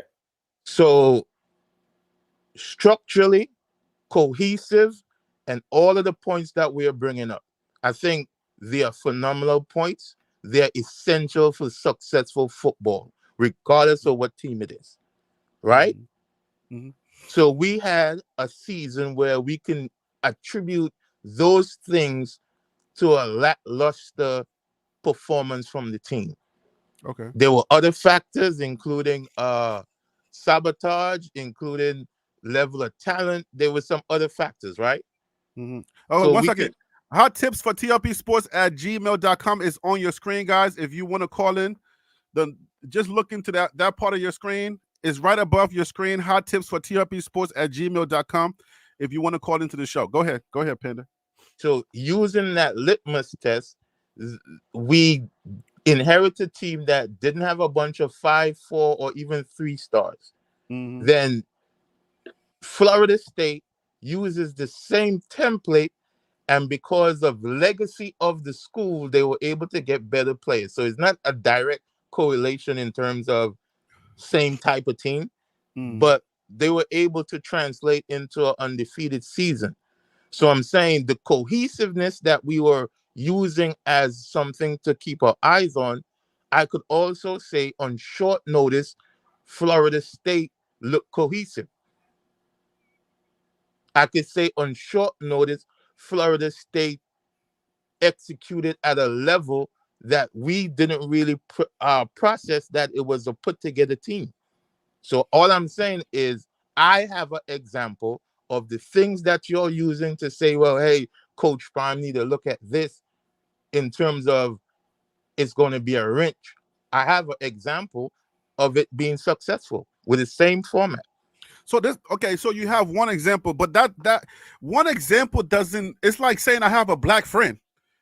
Like one example does not negate the fact that it's a possibility that it can hurt or it can help. An And anomaly is that's never what I was an saying. That's anomaly is initially what I'm never saying. the exceptions. You see what I'm saying? An anomaly is never the general consensus. The But this general is all consensus, new. but we're talking about consensus, a general consensus. We're Mm-hmm, not prescribing mm-hmm. that this is going to be the detriment of Colorado. Nobody's saying that on the channel or on the panel. We're just saying look into this because these are some factors that causes teams not to put up a W in the long run or for this to happen. It's not a subscription for detriment. Like you're Yeah, reading but into I it. just Nobody's use saying them. that. We're not saying there's I'm no just using example them of people. off the top of my head. But I sure if I, while you'll continue the discussion, I can find more than one teams that fit that paradigm. Are So Hey, you I can just saying think can then I the say that something real are quick, you Harry? saying then that we should not talk about it because we have one I'm example? not saying that, Harry, get off of that part, but we have in the discussion. You keep Well, going what is back the to point not then? talking about it. We Hey, can I say talking something about real it. quick, Harry? We Yeah, literally yeah, talking Jim, about go it. ahead. I feel like a lot of people I hear people throw out the word super fan and everything. I think from all the media and all that stuff has hyped everything up to where every time Prime gets a player or someone, and I feel like they feel like it's a Pro Bowl caliber type of team, and far from that, because we don't have the best out of every single position to Yeah. put together that type of team. So don't have your expectations set so high. And I'm just talking from a football fan, someone who played it, someone who understands it. And I didn't play it outside of high school. So Can I ask you you, something? hold on one second, Panda. Mm-hmm. Hold on one second. Now, what I see from my eyes, from the outside looking in, yes, Prime is doing an outstanding job. But as of today, he doesn't have an OC. He doesn't have a DC. He's going to get those things. I know that. But Mm-hmm. he's overhauling that team. I understand that aspect as well. But when I look at a team in the Pac 12 like Washington, who's going to get ready to go play for the national championship, Mm-hmm. they've been together for some time. They're not no Okay. portal team. Mhm. Okay. They didn't go and overhaul their coaching staff or their players. They may Can have I? brought in a few pieces, but it's very little. Could And you have see you being successful without the overhaul? Let's have the conversation. I don't want us to focus I on. can't see them being successful with the overhaul or without the overhaul, because So the given your overhaul answer, hasn't pause. been into Let's go play. piece by piece. Pause. So repeat your answer. Do you see you being successful without the overhaul? We Which overhaul? Do conversating. I We see we them not being we not arguing. successful? Which Yeah. overhaul? I feel like a little success. I'm not 100%. There's no actual aspect of 100%, bro. No, We because we I got to haven't. stop doing that. We're I doing see. football. Mm-hmm. Okay, I put it to you like this, Panda. Mm-hmm. Yes, they got better talent, but Mm-hmm. until they bring in that OC and they get that coaching staff established, I Mm-hmm. can't. You cut out a little bit. Repeat that. Tim, you may have to I cut think out. he cut out a little bit. Yeah, Tim, you may have to hang up and call back in. So this is what I'm saying. I guess this would be my point. Let's have the conversation in the possibilities, which is phenomenal. But as we do that, let's understand at the same time the decisions that are being made, in my opinion, of right now. We were trash. And to fix trash, you have to take it out. You know If you what? Oh, keep hold on, Pan, hold if on, you Panda, keep it in, it's going Panda, to start smelling. So Panda. when I'm saying it's trash, I'm using an analogy. I hope that we are mature enough to understand I'm not calling people kids trash. I am saying as a collective, the team underperformed. Even the games that we could have won, we underperformed. Any person who has been in leadership knows that you have to adjust based on the information that you have. So we had a season. The Panda, if season you is could over. pause right there, I Mhm, got, I hear that, but just hold on for 1 second. mhm, You hear what you just said? mhm. This is the position that when you came in with your energy, this is the energy I got. I'm just gonna lay it out and then I'll leave it alone. You're saying we were trash. We got to take out the trash or we're gonna smell. We get that, right? Mhm. What you're saying is because we were trash. This is my brain thinking the way that you're thinking. You're Mhm. telling me because we were trash and Coach Prime is doing what garbage men do is to take out the trash and to sweep up the place and to spray some get right or whatever Febreze. You're saying he's doing that, but what you're saying essentially is that we shouldn't talk about the I facts never said that, Harry. inside. You Let me keep holding on to that's what that I'm point. hearing you say. I'm just trying to No, tell you that's I the am energy that you very articulate. Oh, let me finish the okay. thought because that's what I'm hearing you. I'm hearing you say. You're right about saying Coach Prime needs to do X, Y, and Z. And what is the difference between him doing that and this and that, Florida State, this person doing all of that, and them being successful. I'm here to tell you that while he's doing what it was necessary and what he's supposed to be doing, it's okay, but we cannot suspend the things that happen with the lack of certain things like synergy, like people not being together, like the communication factor. We can't suspend our disbeliefs or our whatever conversation you have in between while he's also handling the business that he has to handle. And that's where I'm at. It's like Yeah, you're but telling you, me don't say that because he's doing what's I necessary. never didn't said say it that. wasn't necessary. Harry, you're putting words in my mouth. I I don't know what's said I'm happening. attesting what I'm But hearing the from you. Panda, I'm hold not on. doing Here's that. what here, Panda, listen up. Here's what's frustrating me, not with you, but with a lot of other people that get on any this talk. Now we don't have a lot of them come on here, but I'm getting sick of hearing how bad CU was. I'm so sick of that. We're talking here on this program on we know how bad they were. We know how they suck. One person got on here with a whole bunch of statistics about last year. We're in a new year. Let's move forward. Let's talk about the things that Did you understand what I was doing listen, just now, or but you harpering I don't no, on mind sir. me me just saying the calling Listen, team just was CU listen. trash for the sake of Listen, discussion. I listen, don't care about that, listen, Willie. listen to Yo, something. I don't. Listen, Look, yo, those Millie, I listen hear a you. second. Millie, I hear you. Listen, this is sports talk. Let it all be. I don't care. I don't care about oh that. Let Lord, it man. all. It's all in play.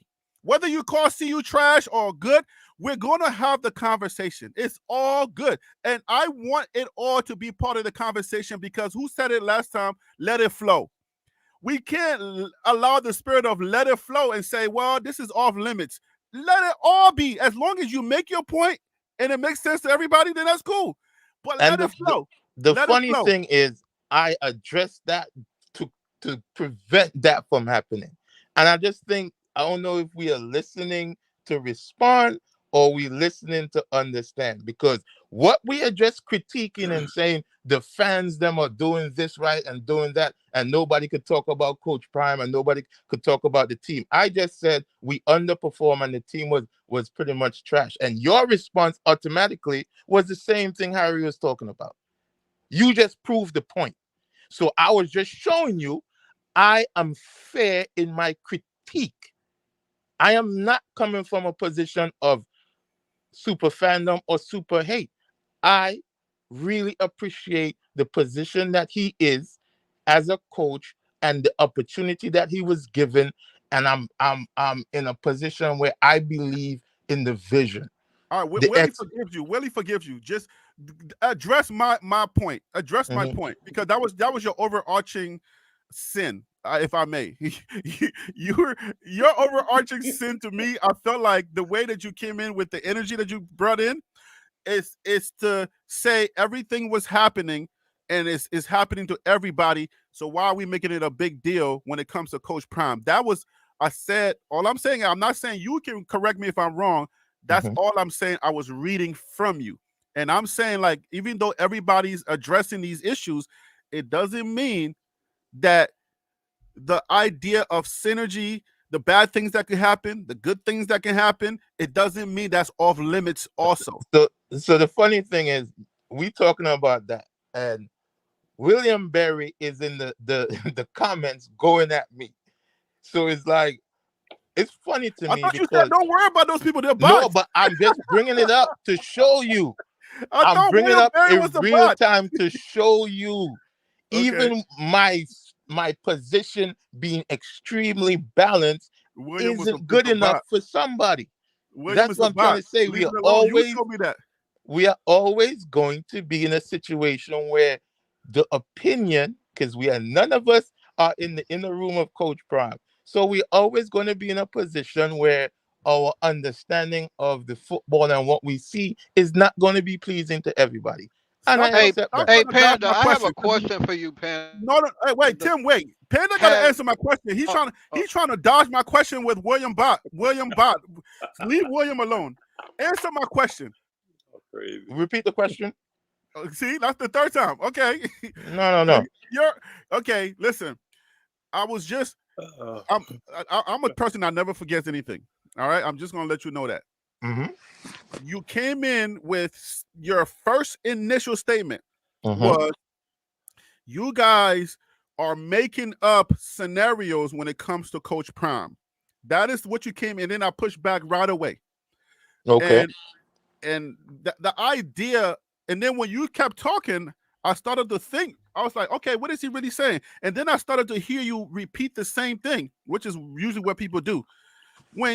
So what I ascertained from what you were saying is this is what it sounded like to me. Clearly, your position is this is not unique to Coach Prime. This is a situation where it's happening across the board with other college programs, and you gave me Florida State and other. Hello. Hello. Hello. Right? Can you hear me, Hello. Panda? Can you hear us?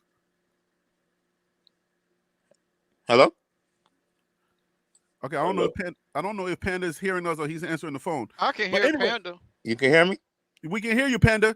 So hopefully you can hear us. But something weird is happening to Panda. So listen. So that's why when I started understanding where Panda was coming from, it reminds me of other people that I've had conversations with. It's where even though we're talking about what's happening to every other coach or every other school, it's like it sounds to them in their ear like we're picking on Prime. All right. Let me say something. Like I think that's what I'm like.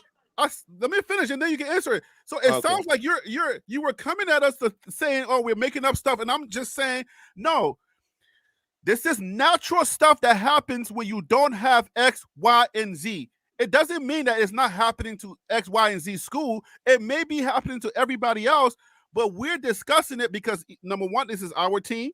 Number two, we like talking about Prime. Number three, he's the hottest thing spinning. So what else are we supposed to talk about?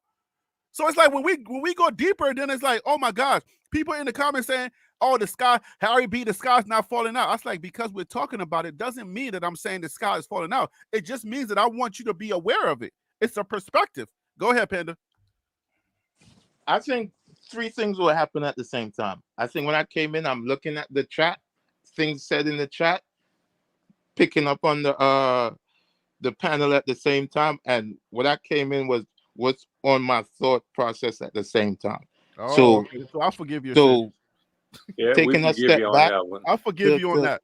To process, because going back and forth, I could understand how. Now I understand where you were coming from. That's what the energy felt like. You were saying we were making stuff up just to pick on Coach Prime. That's what it felt like. Nah, that's what I was trying to bring it back and shift it, but like you kept holding on to it. I'm like, no, because you're not gonna. You come on now. You know how you and I when we have our individual conversations, like it just when we are factual. We try to keep things on a neutral standpoint. It's not like I never try to either go too far left or too far right. I try to be centrist about the conversations that I have when it comes to Prime.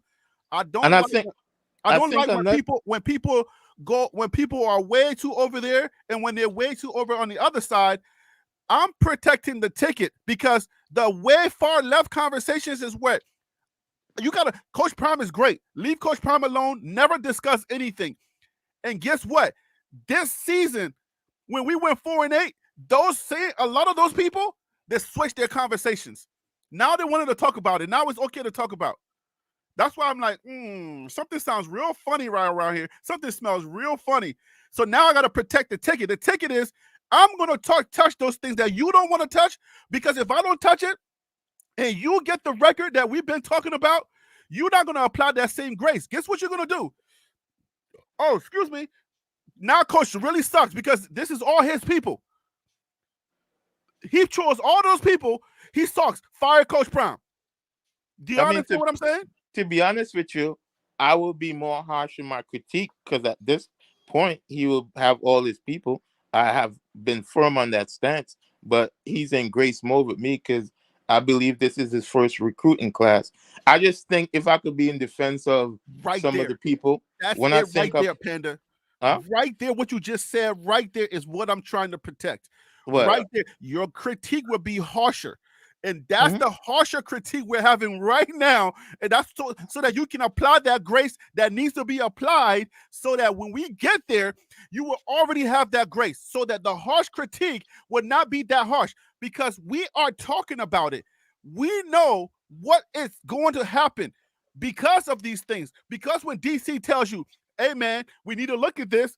And when Phil comes on and Phil says, hey, man, I'm a Bama fan, but we need to look at this. All the things that we are afraid to look at last year, that we are now looking at, those little nitty gritty things that nobody wants to talk about because it's prime. That's what I'm trying to say. That's how we protect the ticket. Because if we talk about it now, it's not going to hit you the same way.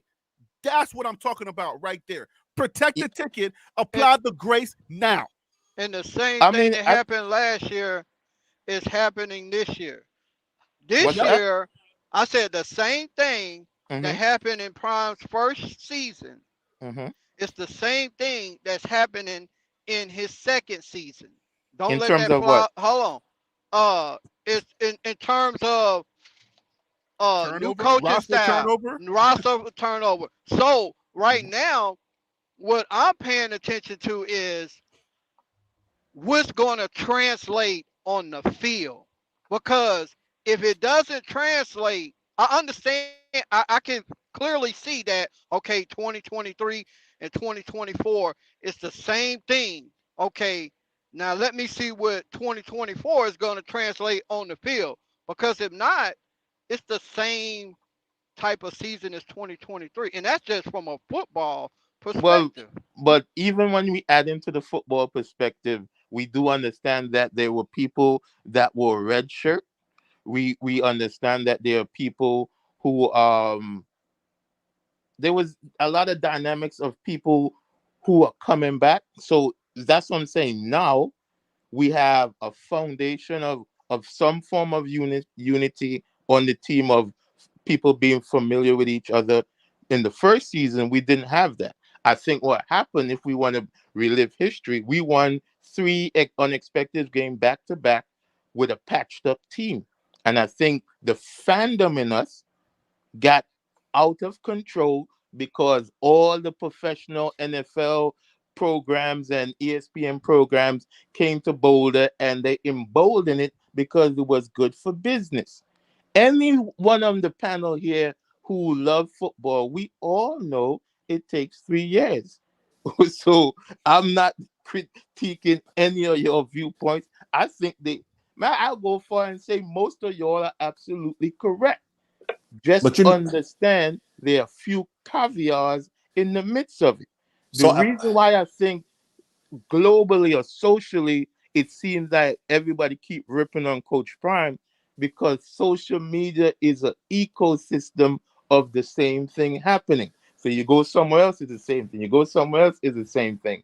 And what happens is, I So think, how does he get a pass though? He's a head coach of did a I say team. anything about passer? What y'all No, are doing, you y'all just are said taking that my he. pushback and y'all applying your thought process of what y'all think I'm saying.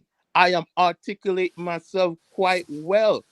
I said he will have an extremely harsher critique from me because he was able to have a full cycle, a full football Don't cycle. reserve your venom. Unleash it now. That's what we're doing. But let me bring in let me bring let me bring in Coach Mike Lowry because I feel like what Panda is saying is what I'm afraid of is that's coming is the reserved harsh critique because we're waiting for Coach Prime to get his No, footing. I just feel like it's not just you, Panda, because I know that you're a good dude and you have a reasonable mind. But there's a lot of people out there that are not as reasonable as you, and their critique, if we don't discuss some of these things, it's going to be much harder than yours. But anyways, let me bring on Coach Mike Lowry to the show. Thank you for calling in. Happy New Year. Yeah, I'm a bandwagon buff. Yo, what up, Coach Lowry? So, all right, so this is where we're at right now. I don't know if you want to pick up where we at currently, but I'm just at the point where when I say protect the ticket, Coach Prime is the ticket, and I'm trying to protect him by people their reserved critique of let's leave him alone now and wait till he fully comes into all of his people that he's choosing and what he puts up in season number 2, then we can critique him. I'm trying to do that right now. What do you think? Unfortunately, we live in the here and now in the world. You know, you have kids right now, you give them a iPad and they know how to rate the iPad better than us. So, and then when they have commercials, they start screaming. So we're training our society that we want it all right here. The future is now. So when we got a guy like Coach Prime, which I'm from his area, I'm from his hometown, and he is using social media to bring on views, clicks, attention, media, fans, people that haven't watched football in a long time. And he's come out, you know, Primetime always been this guy that he stands on business as a player, as a person. You know, he was very, very mild mannered, very quiet. But this new guy, Coach Prime, he's using his old personality to bring all the old historical fan bases back to watching college football. And when you use certain cliches and they don't pan out, certain people are going to keep you accountable for that. And it's bad and it's harsh that we have to critique him constructively, but he needs that because if I was told this by my grandfather a long time ago. Your friends are people that reflect to you what you don't see about yourself. So when you get a good friend, you want that person to be transparent with you. And so what's happening is not a panda who holds their critique until you fail. I'm joking, Panda. Go ahead. I'm sorry. Well, we have those type of guys like Panda all around the United States as well as all around the world. And they want to always stay positive. But you got to understand, you can't have a yin without the yang. You know, and all that does is create a Bill Burns situation. You know, you want to burn the town down, but you want to build it back up because you knew the town that you was burning down wasn't sufficient enough to sustain what they was trying to do. So what we're trying to do as fans or fandoms or bandwagoners, we're trying to get this train or this wagon to get through the trails, to get through the gold rush, to get through the hard times, the pestilence and the sicknesses and the diseases and the famines and all the things that we go through. If you can follow me metaphorically, you can understand what I'm saying. So Coach Prime need to sit his ass down somewhere. He need to. I'm sorry. $5 because now YouTube ain't gonna give me my $5. Okay. ASS. I'm sorry. So what I was trying to say, he need to sit down. He need to go back to he need to use some of the old school formula, which the Green Bean Society has created this formula. But if you go back to the HBCU, they also had a formula that worked. And like I said, probably about 2 weeks ago, and I heard a couple guys touch on it. You know, when the military first started, when you go into as an 18-year-old guy, you don't know these guys that you're finna go into combat with.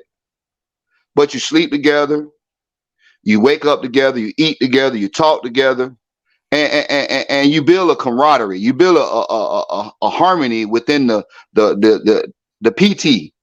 And then once you go to the next level, you go on and meet the people in your platoon or your battalion or whatever situation you might be in and what services you might be in. You still have to learn people and you still have to learn behavior. So when you have certain people that Coach Prime have around him that's been around 20 years, there's a certain way of coaching that he's been used to. And if you check some of the old Truth video, I don't know if you guys went back and watched some of the old Truth video or some of the old Prime video. you see a lot of those players that he's bringing forth in the forefront, like prime guys, like Milliner Jones.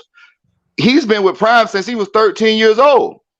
And when he finally got his opportunity, Dylan Evers, and when he finally got his opportunity to play, Milliner Jones did not play bad. I can't critique him. And he was a freshman, but he didn't get his opportunity till late on in the season. And so we've been watching, and Prime's been uplifting these guys that's coming in, but Prime actually recruited backups to build his program.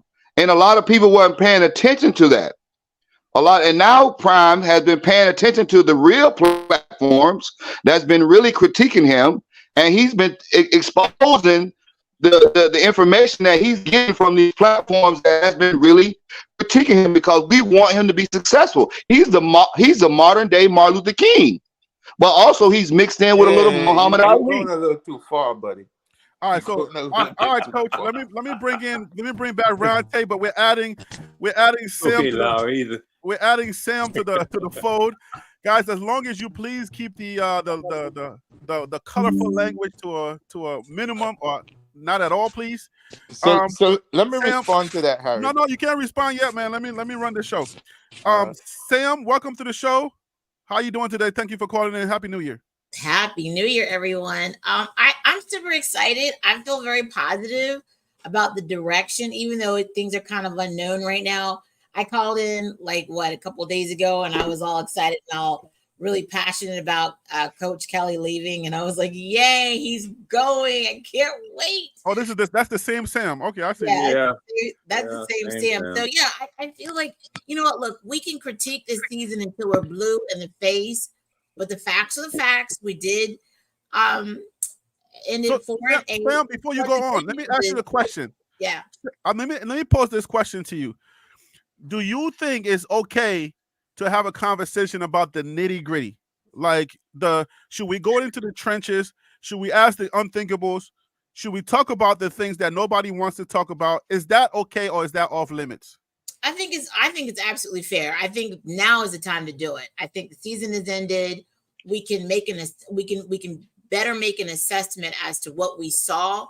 We can go into details back and forth about what things should have transpired, opportunities missed, and then opportunities gained. And then, of course, should we be having this discussion a couple of weeks or a month from now? Probably not. Because by that time, I do think at some point we have to turn the page.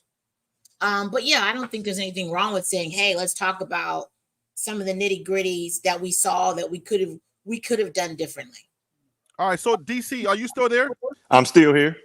So what do you think about that? Because for the most part, you're like our general in a sense, because the kind of the discussion, the way that the energy kind of went, it mostly kind of came from some of the things that you said, because you'd be making some strong points. So that's what is it fair that we're going into the trenches and we're kind of like discussing things not with the likeness of Panda, but is it fair that we're going into these nitty gritty things that most people don't really want to touch? Absolutely. It's we call it an AAR, after action review. And what you're looking at is the things you did well, your sustains, or you look at your deltas. These are things that we need to get better at. And the thing is that we always press folks to say, hey, when we go in there, don't come in here with your feelings on your sleeves. You need to come in here and don't come in here with your rank. You need to tell me exactly what was good. You need to tell me exactly what we can improve on, and then give me how we can improve it. Then you take that and you put it into your next year's training program, so you can build your strengths and you can train out your deficiencies. So that's why when folks are sitting here saying, well, no, you shouldn't do it. Listen, Fortune 500 companies, Army, Navy, Air Force, Marines, all of that do it. But I think what happens here is that, and Coach Lowry kind of spoke on it, some people are attaching a Jackie Robinson moment to Coach Prime. And that brings in a level of sensitivity that all critique, it seems like we're doing something else rather than just talking football. But I'm telling you, you're not going to get better if you, and Coach Prime knows that. I know he knows that just from some of the stuff he said. You have to know what your issues are. And last thing I would say is that, folks, when you're looking at this, don't just take it from when we're talking about football. Look at some of this stuff and say, okay, in my life, am I looking at the things that I'm doing great? Because a lot of people will look at stuff through binoculars, telescopes, and microscopes, but they're scared to get in the mirror and look and say, hey, I need to fix this. So as long as the assessments are accurate and as long as they're not derogatory, as long as it's constructive and not destructive, it's not a bad thing. So T Nolan, are you still with me? Yes, sir. Still All right. here. So you're a big Prime fan, and what he's putting together. I just want to understand from a fan perspective, do we get the sense that any of this is off limits, or is it okay so that when we go into the season, people's mentality and the way that they critique Coach Prime, do you feel like if you talk about it, it makes it easier for you to digest, and then maybe the shock, that stomach blow that we got when we lost to Oregon the way that we did, and then the subsequent losses that we got, do you feel like it eases that a little bit if people have a conversation about it? It depends how the makeup of people. You're not going to appease everybody, but this type of conversation is warranted. Not only with us, trust me, it's even warranted in the office of the CU Bucks. It's even warranted. Right now, this is the first business day of the new year. Everybody. You think this conversation not happening at hold on. I'm coming to you, Panda. This conversation is exclusive to TLP Sports.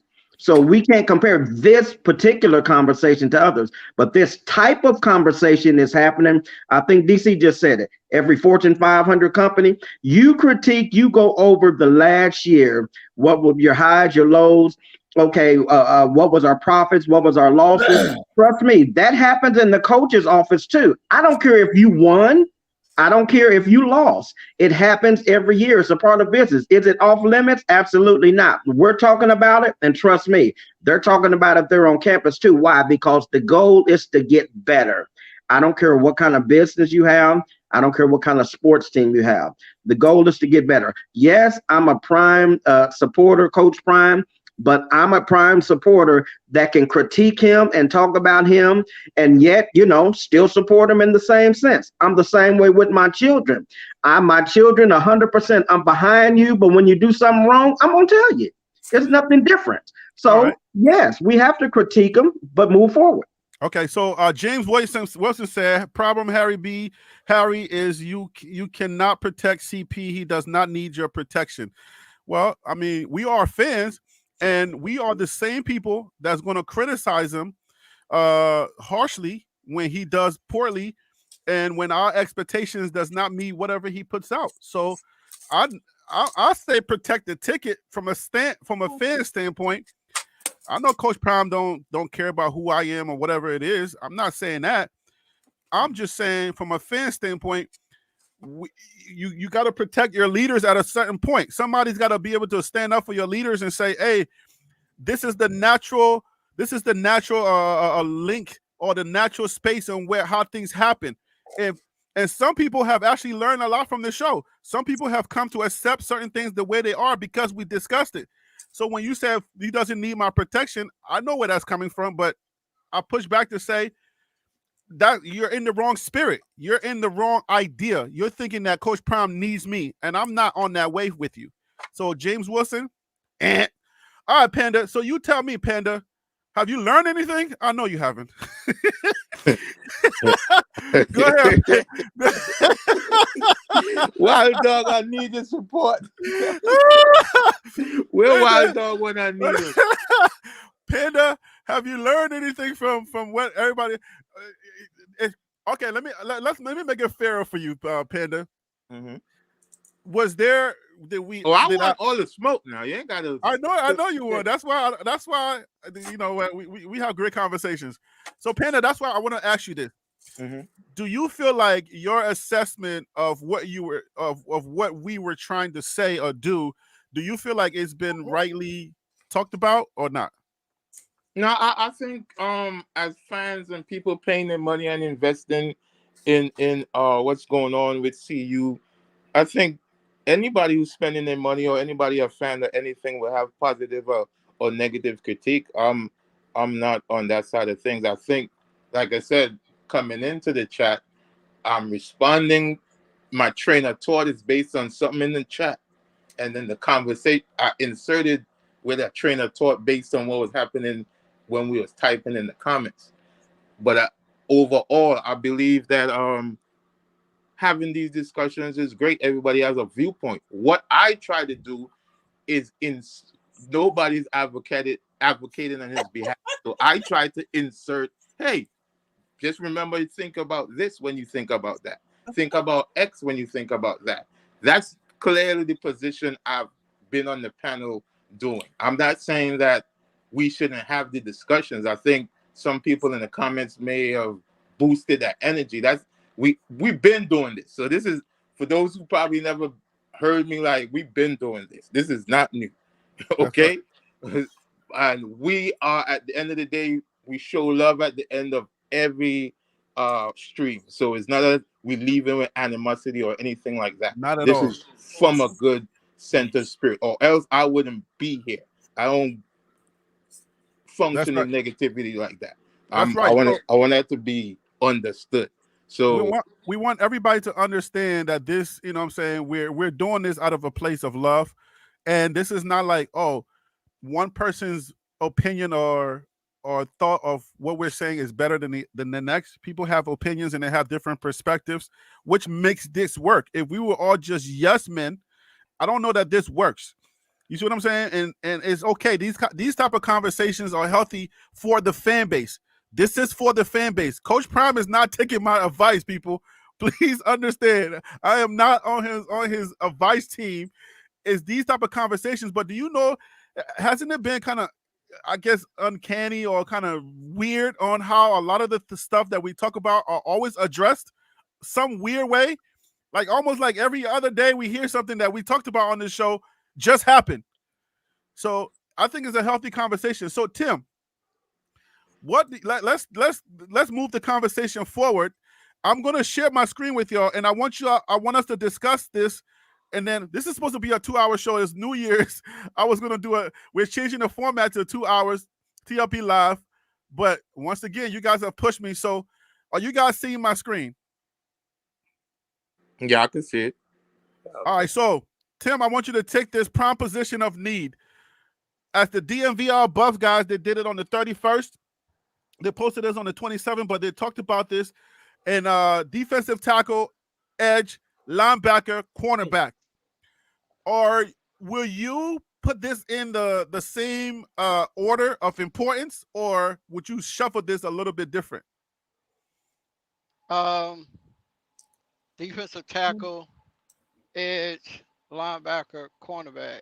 That's 1, 2, 3, and 4. So 4 being the least place that we need to tackle. I would put I would leave defensive tackle there.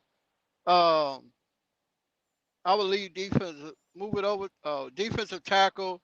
Then I would probably go linebacker, edge, and cornerback. That's so. Oh, hold on. You said okay. So linebacker would be number 2 of importance. Yeah, to Do me. you have time to elaborate a little bit about why you would change linebacker? What are some of the things that you saw this season that makes you feel like linebacker is a little bit more important than edge? Well, I think everything starts up front. So if it gets to the second level, I want to make sure that I have good cornerbacks. I mean, good linebackers out there that can fill those gaps. I need linebackers that can run hash to hash. So if it does get outside the edge, at least I could trust my linebackers that can run hash to hash down the line of scrimmage. Then I would go with edge rushers third. Uh, I trust the edge rushers that Prime has brought in to put pressure uh, on the uh, on the quarterback. And All right, when it so comes hold and I that thought. Hold that thought. Sam, I want to bring you in here. You when you came on in your fiery response to us lose in your fiery response, you threw out a few stats that was pretty impressive. How would you change this order of things, if at all?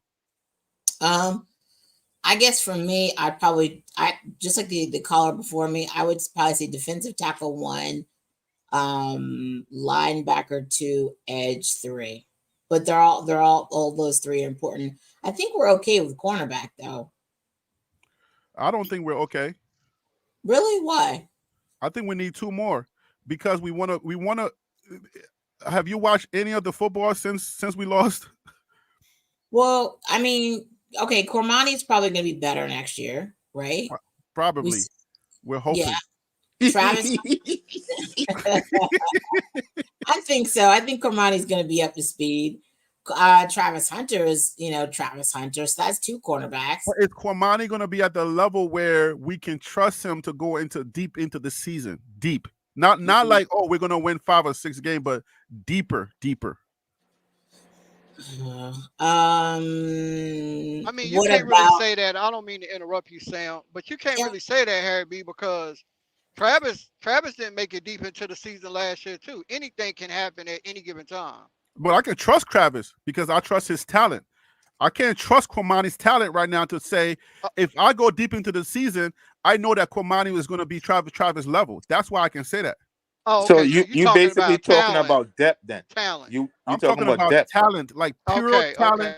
Cannot trust your talent level for you to show up when I need you to show up because we're trying to run this thing. We don't have a choice. You got to run the table when you're trying to get to 12. What about Omarion? I can't trust him either. Okay. You talking about Miller, right? Miller is the receiver. What about, I know this is kind of crazy, but what about Cooper? Can't trust Cooper. But think about this. We're going into the Big 12. They run the ball. We're not going to see the type of passing that we've seen in the Pac-12 in the Big 12. Yeah, but we got a few teams that are going to light it up when they're coming in. That's gonna light it. We already saw how Arizona plays. They only run so they can pass good, and that's what a lot of these teams are going to be doing. They're going to be running to pass well, because once you start running, then you get your linebackers and you get your edges to start biting on certain things. So that's just NFL, just simple NFL football.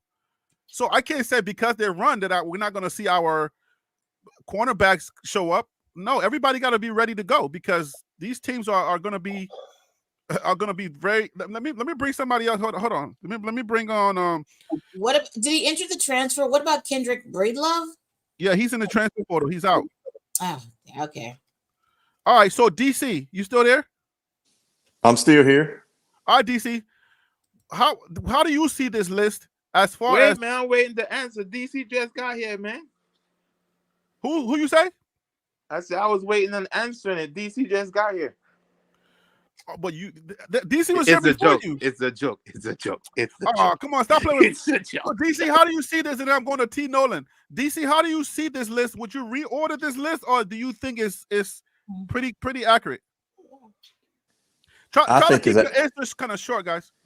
Yeah, I think it's an accurate list because I think what they're trying to do is do an offense where it's like a total air raid with a defense that's bend, don't break. So this right here makes perfect sense. And I think they're going to, if they do get some quality players in those slots, they're going to do fine. But you're going to hear me keep saying special teams, better watch out.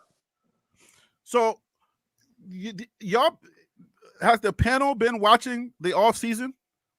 Have you guys been watching, paying attention to Michigan, Texas, the Longhorns? Have you guys been especially Michigan's defense? My Lord. I have.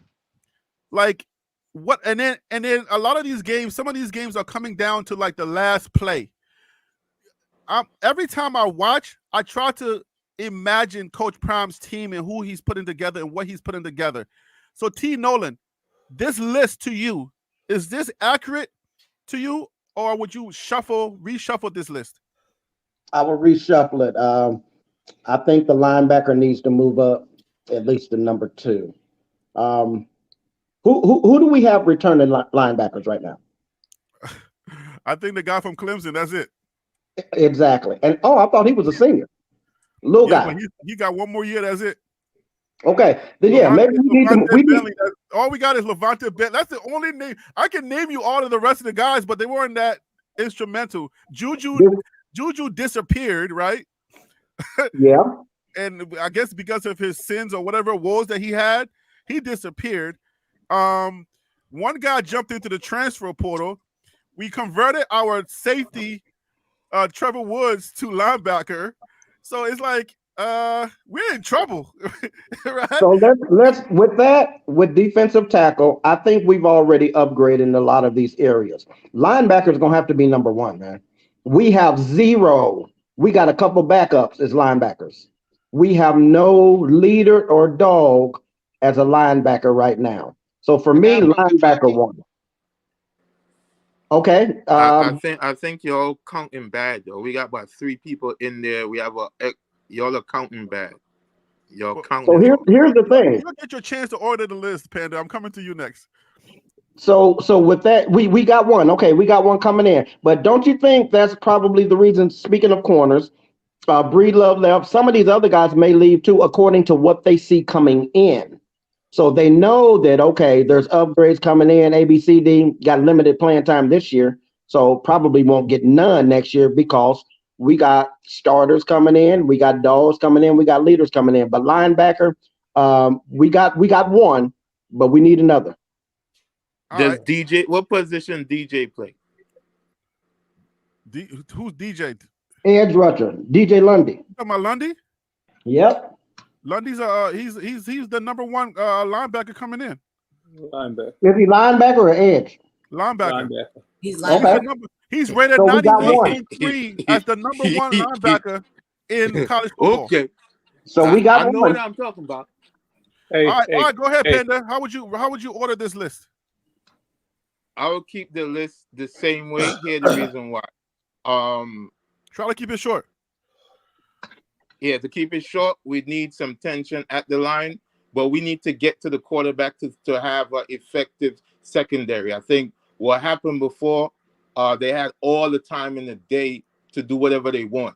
The linebacker is essential because we had a big problem with the run. The cornerbacks, I could gamble and take off a cornerback and add another linebacker. I would even go that crazy with it. Wait. But your description is not matching your order, though. You said you would keep it exactly the same, but then you said we got to get to the quarterback. Yeah, so to get to the quarterback, we need another edge. Well, you said you're keeping the defensive tackle as number 1 priority. Number 2 is still edge, and then number 3 linebacker. But then your explanation is saying the other way. No, I'm saying if I could, I would leave off a cornerback altogether and get 2 linebackers. But are you ordering this thing the most important thing that we need to get to that quarterback is your defensive tackles? Yes, because at present, they were going through at will. Like the running backs were going through at will. So we do need some contention at the front so that when we get to the secondary, you got to understand that the positions that you're talking about is secondary. That's where Coach Kelly was supposed to have his wisdom in the secondary. And that didn't occur because the run, we were terrible against the run. So that's what I'm saying. I would leave off the cornerback and get a second linebacker. Yeah, our cornerbacks were getting smoked. But anyways, I hear you. Yeah, but this is how you adjust that. If you put tension at the line, you free that up. You still with me? Hold on. Coach Mike, I'm gonna get at you in a second. Coach Mike, welcome back to the show, but I'm gonna get to you in a second. Coach Willie. Yeah, still here, brother. Still here. All right, thank you for sticking with me. Listen, are you keeping this list the same, or I'm going to go with Panda. I think that was Panda that was just up. I'm going to leave the list the same, pretty much for the same reason. He said you got defensive tackle. They ran a whole lot of stuff up the middle. I mean, for 90-some yards, you know. I mean, on the big edge, you have a lot of big plays. So I would say definitely defensive tackle. Edge, that would be your edge rusher. I seen a lot of guys, man, when they first A lot of guys were tearing that. They were running around that corner, and nobody was covering it. And it did that several times. You want to get some points off of CU back then was that run. Who Just you go putting to that edge. on? Running around the corner. Who you putting that on? That's the edge rusher. The edge rusher. He comes in he's coming in from the outside. Now he's not going to always rush the passer. That would be the tackle. Okay. No. That wouldn't be the tackle. The tackle to stop that ball, to stop it from going around the side, from going around, getting to the outside, right? That part of that edge rusher's responsibility is to cover, to make sure that man don't get past him, especially when he recognized that's a run. Am I correct? Okay. So, and my next one would be, we definitely need linebacker. I think Lundy will help there when he. Need some linebackers that's going to be there. We need the entire linebackers room. Let me move on. We need that whole linebackers room got to get replaced. So let's move on. All right. So let me move on to Coach Mike. Coach Mike, Larry, welcome back. What are you seeing my screen, or are you just listening on the audio? No, I'm seeing your screen. Awesome. Would you rearrange this list? Would you move some things up or down? How would you do it? Well, you just touched on that whole linebacker room. Guys, when we watch this, we're on a panel and we're analysts right now. And so when you speak on any kind of philosophy that you have, make sure you watch the film from a different angle and watch it over and over and over again. Okay, let's talk about the suggesting that you've done that. Yeah, I've done it multiple times because I'm invested in this. I'm invested in this program. Okay. And I don't know why. I don't know why I'm invested in this program, but I am. Let's start with Coach Brown. What we need right now, we need linebackers. Okay, if we know that the D tackle is going to take up the A and B gap.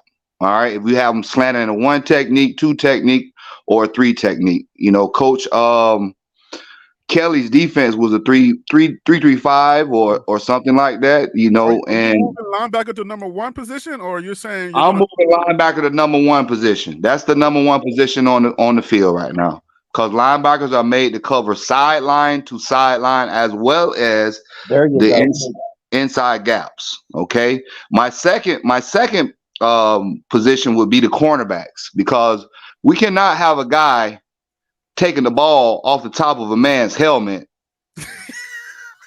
Stop it. Stop playing with me, okay? Leave my Travis alone. that was when Travis came off of an injury. Coach. I know he was injured. Leave him alone. I am not. Listen, I teach my guys. Listen. Hold on. Coach, you being serious with that? I teach my guys to always get your head around when the ball is in the air. I don't know what happened on that play. I knew it was Friday the 13th. Oh no! But that was horrible. That whole cornerback safety room is number 2 on my list. So we got linebackers and we got cornerbacks. Then I'm going to focus on my defensive tackles, and then I'm going to focus on my edge. Okay, that's the way I see it. Can I ask you guys something? It's a question of interest. Because what I've noticed in the Stanford game and the CSU game is anytime the second half came out, we struggled to make adjustments from the defense. We just struggled. For instance, the Stanford game, they rolled out the slant route 5 times, same players, and we had no answer for it. CSU game, they rolled out the cross routes 1 trillion times, and we really, rarely had any answers for it. Can any of you tell me, based on what I just said, what were the key personnel deficiencies when those routes were rolled out? Was it a linebacker issue? Was it an edge issue? Was it a defensive tackle? No in-game adjustments the whole year. No mid-game, in-game adjustments by the defensive coordinator all year. 0. That's what I said last time. That's what I didn't understand. And I don't understand why no one can answer me. How come we didn't have any adjustments? Is this normal? To me, it's not normal. And why didn't Coach I'll push back a little bit. I think there was some hold on. Before you push back, are you going to answer her question? Because are you pushing back on the question? Because she had a question. Can you, Sam, say your question one more time? Yeah, so basically, I got the question. I'm saying all I want to know is like, for the first question would be, when it came to slant routes, cross routes, and even under routes, what position personnel were we deficient in to have an answer for that? Was the linebackers that we didn't have in the right places, or the right personnel? Was it the edges? Like what? And this is where my football inadequacy. I don't know. I just know what I'm seeing, but I don't know.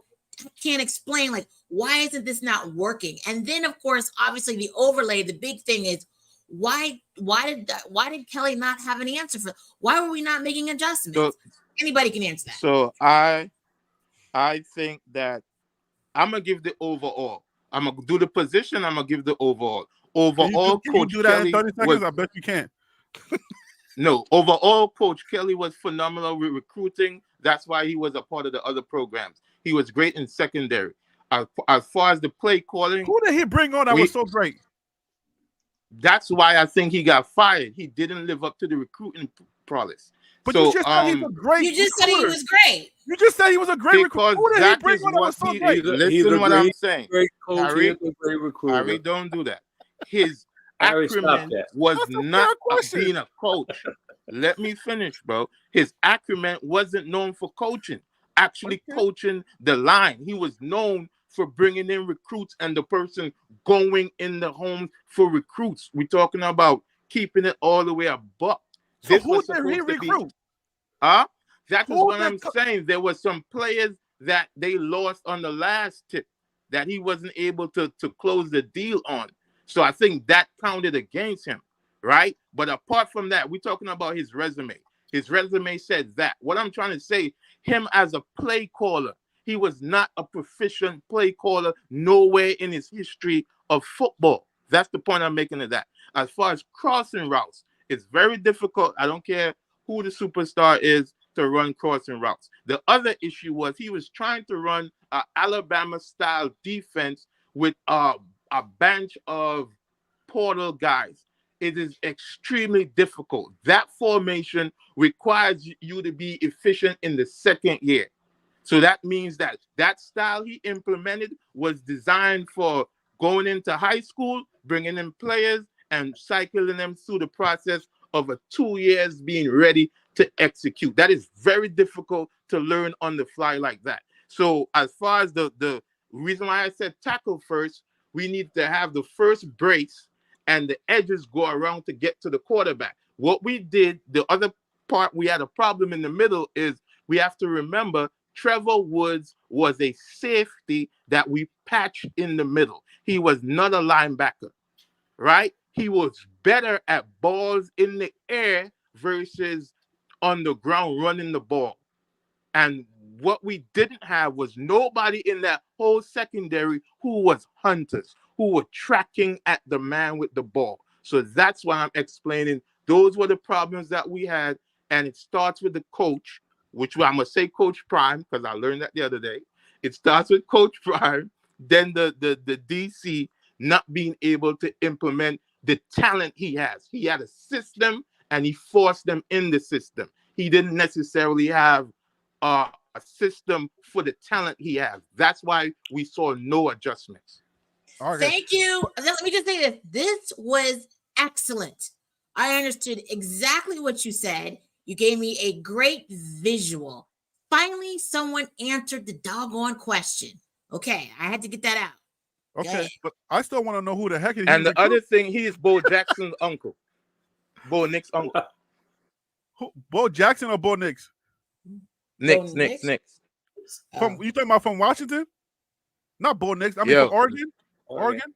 Yeah. That guy had immune. That's what I'm trying to tell you. Something about it wasn't right, and I just put it together. Bo Nix from Oregon.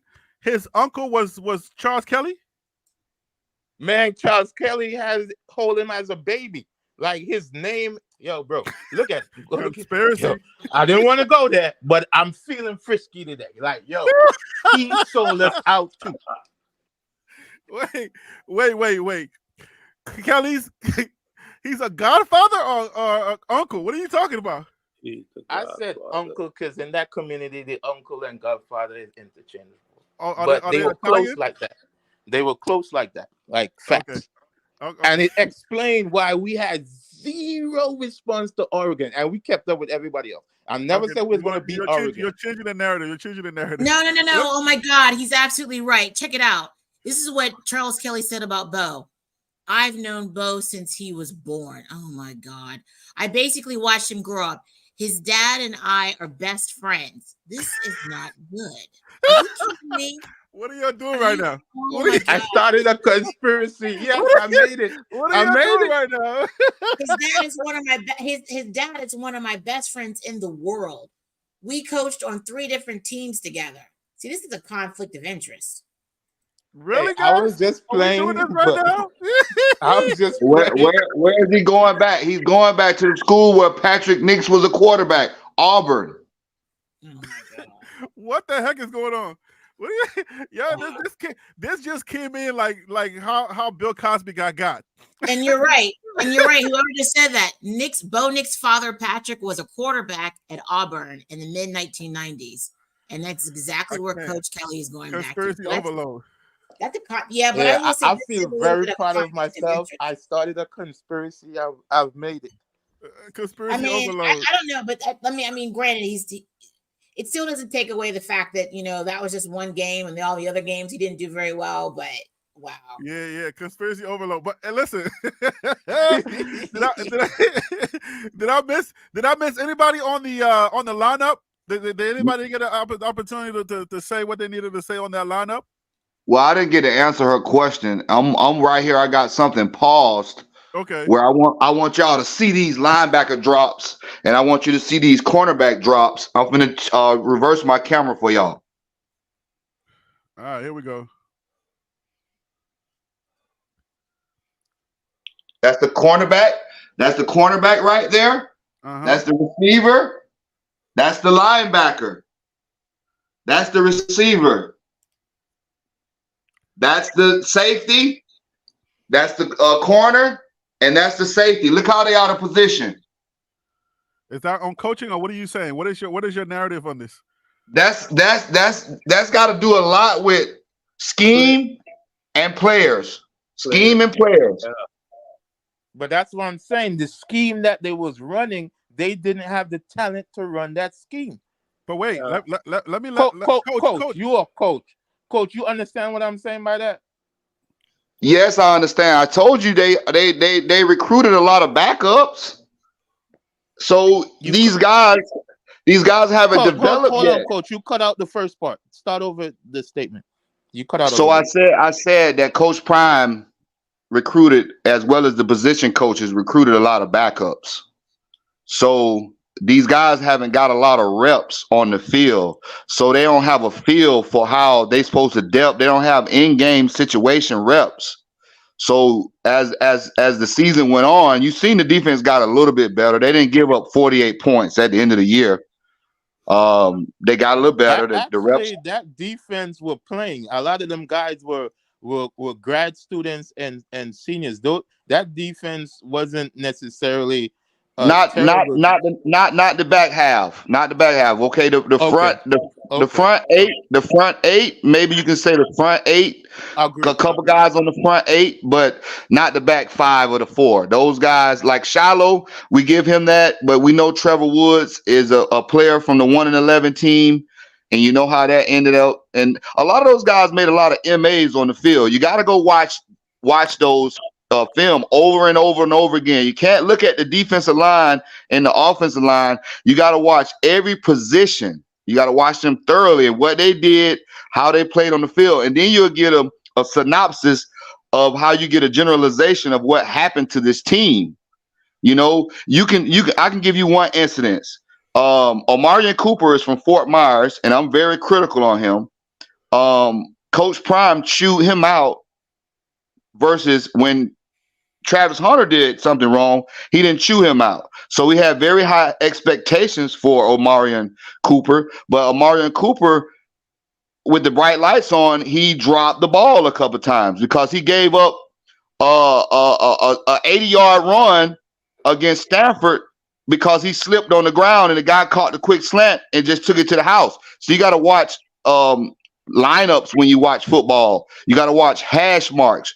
You got to watch placements. So when they put 3 receivers to the wide side and they put 1 receiver to the yes. I agree with what you're saying, but one of the problems I had with him was when he got beat, he didn't have that dog mentality to hunt the ball down. And I think that's what coach got frustrated with. We have to, you talk about taking it play by play. I think he's a phenomenal talent. I think whoever, if you know somebody, you know him, tell him like he has it. It's not like he don't have it. You see what I'm saying, coach? But Cooper don't have it. Cooper ain't got it. Nah, I'm not gonna go there. Cooper don't got it. Cooper ain't got it, bro. I'm not gonna go there. But that you see that dog mentality where what's that most famous clip that we got of Cooper getting smoked by Jovan Antonio in practice? Correct. No, that was Breed Love. Breed Love done hit the portal. But yeah, Cooper gets beat a lot. He don't turn around and locate the ball. He plays good technique, but he don't have any ball awareness, ball IQ. And that's what I'm trying to teach y'all as a coach what to look for on the field. Let me ask you a question. Can y'all be honest? Like, please be as honest as possible. Do y'all think we have another Travis Hunter on that team? Like, are y'all really that confident about our cornerback play? And tie this to going deep into the season. For the love of God, please, somebody, be truthful. Yo, that guy from Florida. Do you feel confident with our cornerback play going deep into the season in the Pac-12? No, we have to. You mean the Big 12? You mean the Big 12? We have to, because that's all we're gonna have. That's all we got. We gotta feel. But Harry, I'll be honest with you. I just realized what you were saying. We're not built to play in the playoffs. So I'm gonna be straight. We're not built to play in the playoffs. I just really got what you're talking about. Listen, this is what I'm saying. I'm saying take a more critical look. If you watch the tape, like Coach is saying, look at the play. Look at how many times Travis Hunter was beat, because he's our guy, so we're not going to look at that. We got to turn the blind eye a little bit. Look at how Cormani played, because that was the second guy. Cooper got taken out of the game for maybe the late half of the season. I don't know if he got injured or what. But Cormani only got in because of injury. Okay, fine. So who else was there if Cormani's not ready? Who else? You got Slusher and you got Milliner Jones. Those guys can play. Yeah. Those guys can play football. Yeah.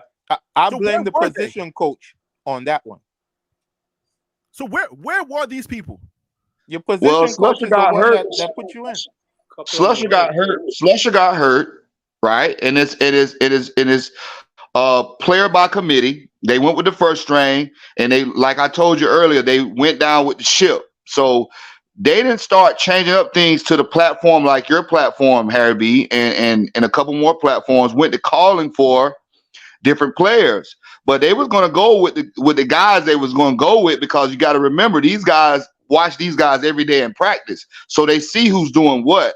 And so, like Coach Prime philosophy says, here he's not going to put no guy in to fail. So if he know he had some type of a C plus or a B minus athlete at the corner spot, and he's looking for an A plus like Travis, like you say, we're going to overlook that a little bit with Travis giving up a few plays, because we know Travis is going to get it back. These other guys wasn't going to get it back. Right. So if you can agree with me or disagree with me, Travis is the only person that we trust in a playoff situation. Is that right or wrong? I disagree. Yeah. I disagree. I just told you, Milliner Jones is a freshman. He played wonderful when he got in, and Slusher, before he got hurt, he played wonderful too. Now everybody else is questionable. Now Travis, but see, Travis, what side of the ball are we talking about? Travis earned right now, what? Cornerback. Yeah. Hey, Harry, Travis earned All-American honors. They don't just give that to anybody. You don't just get that for walking out. I said, who else? I said, who else can we trust in a playoff situation? Milliner Jones and Slusher. We do have some other guys there. I know that. So you're trusting Milliner Jones. Let's just say we're playing Texas. You're trusting Milliner Jones. Correct. I watched his technique. He played a hell of a time when he got in. I'm talking about he played a hell of a time. With the And team when as is, we not ready for the playoffs. I'm gonna be the only one saying that. Okay. You're not the only one saying that. Stop playing with me. With the team as is. Now, I have been the super coach fam defender on here, but Yes, you we have. talking about going in to the playoffs, which means that you play 12 games. You go into your 13th game. You got to win at least 9 or 10. With the depth chart that we have currently, we need that list that he just posted up. And I will go as far as say, when you show the cornerback aspect, we need all of them, man. All of them important. But we have the biggest William problem. Barry is finally agreeing with me. I personally said we need 2 new quarterback dogs. Stop playing with William Barry. I thought you hated me. Anyways, go ahead. I'm sorry. Yeah, but I really think the biggest part they will try to exploit right now is the run game. We terrible defense on the run. As far as the ball, as far as the ball being in the air, I will put my money on Travis any given day. As far as the ball being in the air, sew it up, I still would give Komani the benefit of the doubt as being just an athlete to go up and defend the ball. As far as technique, out of here. I'm getting as far as out of technique, every single player on the team need development in technique, and we see it. We could point out each and every one of them as far as technique goes, but I think that takes time. I really think with the off season coming into everybody being there in January, I expect an improvement in technique, and we will know from game one. We will really see it. Coach Larry, I'm going to throw something out at you, and you as a coach, I think you know this, sir. When you have total buy-in to a program, total buy-in, all right, let's just say we go at 95% buy-in to the program. What's the ability of this team? I'm going to say this team of making it to the playoff. Well, you notice now, I said something, and I may be putting you on the spot on this a little bit, but when you've got total buy-in, anything less than that, I say different. But when you've got total buy-in, what do you think about that? Well, I coach right now. I coach right now, and my philosophy is, I want my kids to take on my attributes as a coach, and so with the total buy-in and with the ability to get players in the right position, in the right scheme, and the way they started off last year, and we know that there was some conspiracy theories going in the locker room. But if these guys have the ability, and with the new coaches that are coming in, if they do get the other coaches that we keep hyping up, I believe the way the Big 12 is constructed, that we have a chance to get in the playoffs. I believe. But if we have a debacle and we have a division within the locker room, and we have a mannerism problem and an ethics problem, we're not gonna even win 6 games again. So we have to get the bravado. We have to get the bravado. We have to get the bravado out of the locker room.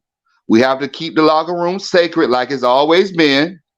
We have to put out minimum documentaries. We can't let everybody be scheming on us because of what we're putting out. We have to be a silent killer now. We can't be this hype train where everybody wants to knock us off because everybody wants to beat Coach Prime because he's the best of the best. We got to come in as the underdogs. And if we come in as the underdogs and they buy into the philosophy, I believe they can win it. That's not happening. Coach, Harry, that goes back to what we talked about at the beginning of the show, Harry. People can't talk at the same time, guys. I'm sorry. But hold on, though. Coach, you can't prevent people wanting to beat Coach Prime. That's going to happen regardless. That's like their Super Bowl. It has nothing to do with all I'm saying, Panda, all I'm saying is take the bullseye. It's like a bull, all right? Mm-hmm. When you put the guy in the bull ring, what color does he have on? Red. No, he don't. He has on black. The only time the bull sees him when he brings out the red scarf. And he used the red scarf to torment the bull. The bull never attacks him. The bull is looking for the bull's eye. Yeah, but in your analogy that you're using, unfortunately, Coach Prime is that bullseye because some of those coaches don't think he don't deserve it. He don't Coach Prime deserve the got on job. red. Coach Prime got on red. He ain't got to put That's out what I'm trying to explain to Coach. Coach Prime Prime is has on red red. by default. Yeah, He by has default, on he's red by default. But it goes back to the 95% buy-in I just talked about. Yeah, that's why I asked Coach that. Tennis channel, as far as the buy-in go, right? Unfortunately, players are always going to, and Coach, you could answer this too. You talked about it, so I know you know. There is different streams of player and talent. So if you're not performing to beat out the starter, you cannot be upset. But that attitude is in locker rooms regardless. Now you talk about 95% buy-in. That cleans that up. But you are speaking from your age bracket and your maturity. Not every player understands that because when they go to different programs, they don't see the field. Panda, I'm gonna go by your example that you use with Florida State. Mm-hmm. Florida State had 95% buy-in from that whole team, and look what they accomplished. I'm gonna go by your example that you use. Okay, right? See what I'm saying? That is a great example. I'm talking about what's possible. What's possible, and Coach even said it. It's possible. So that's the legacy, though. Well, let me push back a little bit. Wait, Coach. Let me just answer that before you come in. What morale is in a one-win team?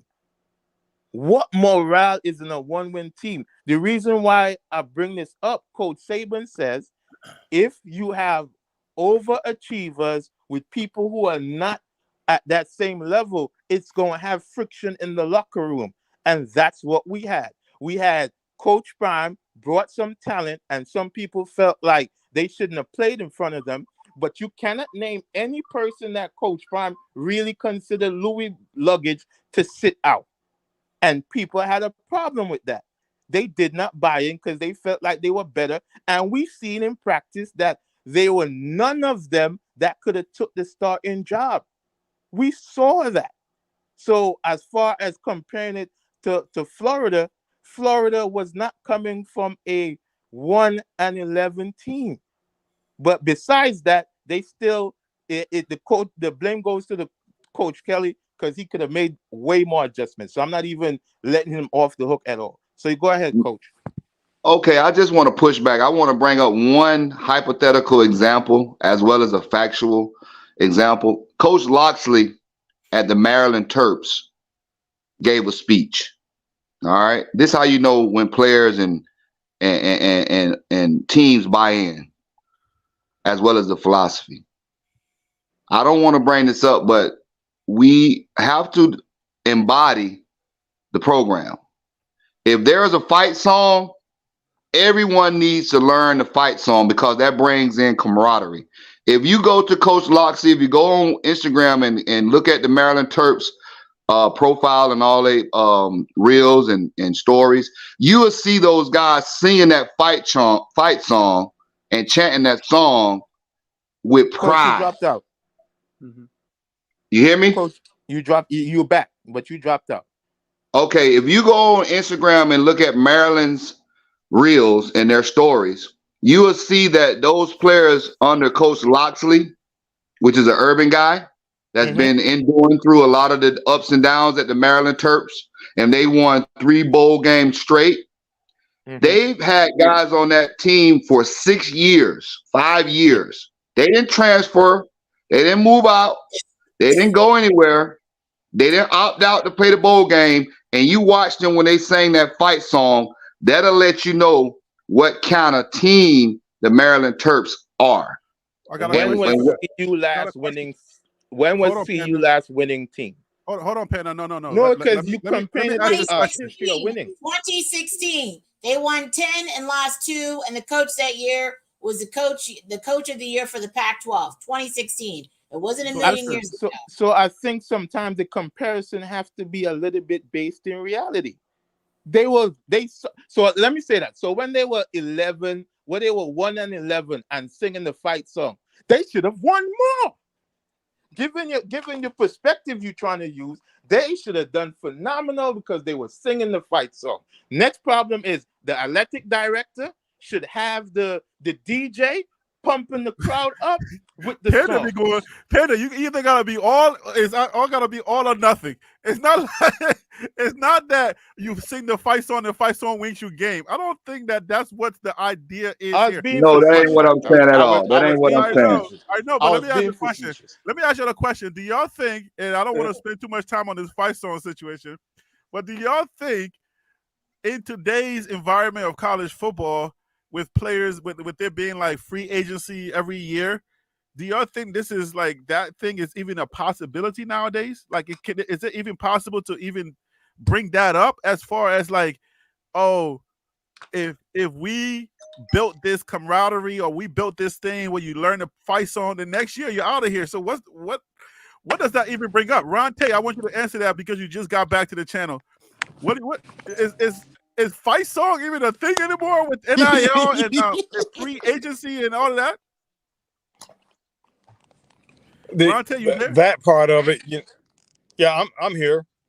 Yeah, I just want to say that part of college football is in a flux right now because you don't have those 2 and 3 and 4 year seniors. Well, you don't have students staying 3 and 4 years now with college sports. And another thing in regards to Carmani is he will be fine. He came in as a 5-star. He will be fine. You all don't remember when Travis Hunter first got to Jackson State. He didn't play very much. And then he got hurt in practice. and then he got hurt. So they both have. Kamani's going to be fine. He's going to be fine. Yeah. He had to go through some growing pains as any 18-year-old going to any college, let alone the FBS level. So let me ask Coach something. Are you a legacy coach, meaning that you believe in the tradition of coaching in terms of all the legacy things that come with it? Because a lot of the things you critique about Coach Prime has a lot to do with that too. So I want to emphasize on the distractions. We have assets and liabilities. We don't want to continue to always have liabilities. All right. If you listen to Coach Warren Sapp, Coach Warren Sapp said that when he came into the locker room for those games, he was stunned, meaning that they got DJs in there playing music. Like when you get ready for war, you don't need that many distractions. All right. You need everybody on the same page. You need everybody locked in, attention to detail. And when you watch the Amazon Prime videos in the locker room, like I'm going to tell you something about what Bishop Thomas said. Bishop Thomas, he snapped on the whole team. They had to take him outside because he was going to get into the fight with some people, and they still couldn't calm him down. And his main words was, what is this team built on? What do we stand for as a team? Nothing. Like these are some of the jewels. These are some of the jewels and gems that we have to pick up when we dissecting the situation at Colorado. Because they were hanging their head down when they lost. You had to put it in context. The team, and that's what I'm trying to say. There is legacy style coaching, and then there's the players that you have that is intermingled with a failing football culture. So Coach Prime had to insert. I think we're looking at a Band-Aid, not realizing like this isn't it. I think what we're seeing now is it. I think. Well, I just want to ask this question. I want to ask this question, and I'm gonna be quiet for a little while. Nah, don't be quiet, bro. Don't do that. No. I want to ask this question. How many players have hit the transfer portal off of this recruitment stage that Coach Prime just had last year?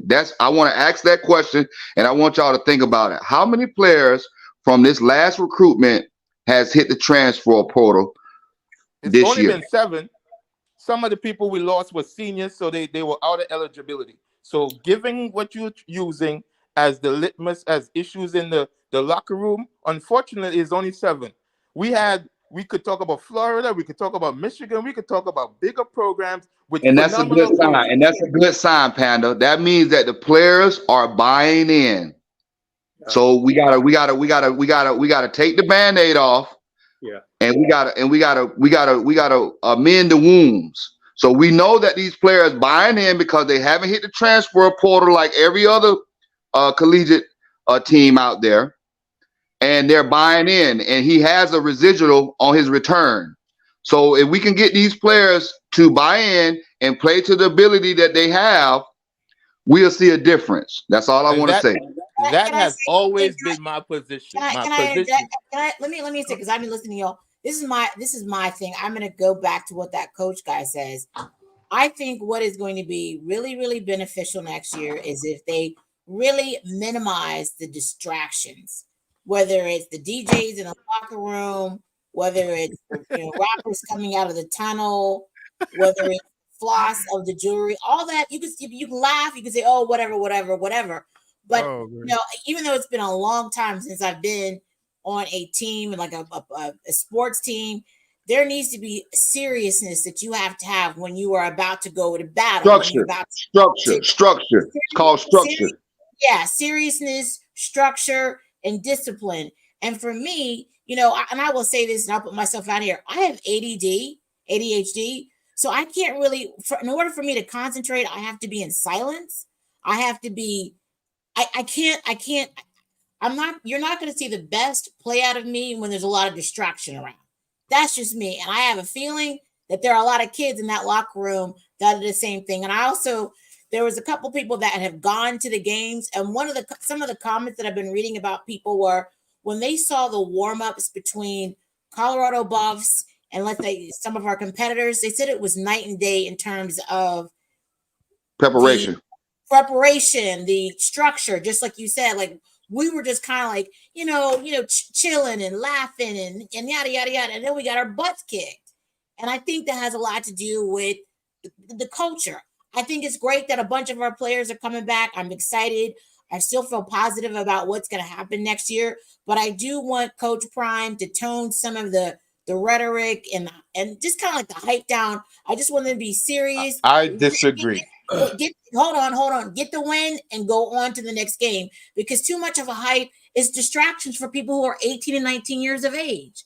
It's too much. Hey guys, hold on. I played basketball. Okay, I had to have my music on. When I'm practicing and stuff like that was a different thing.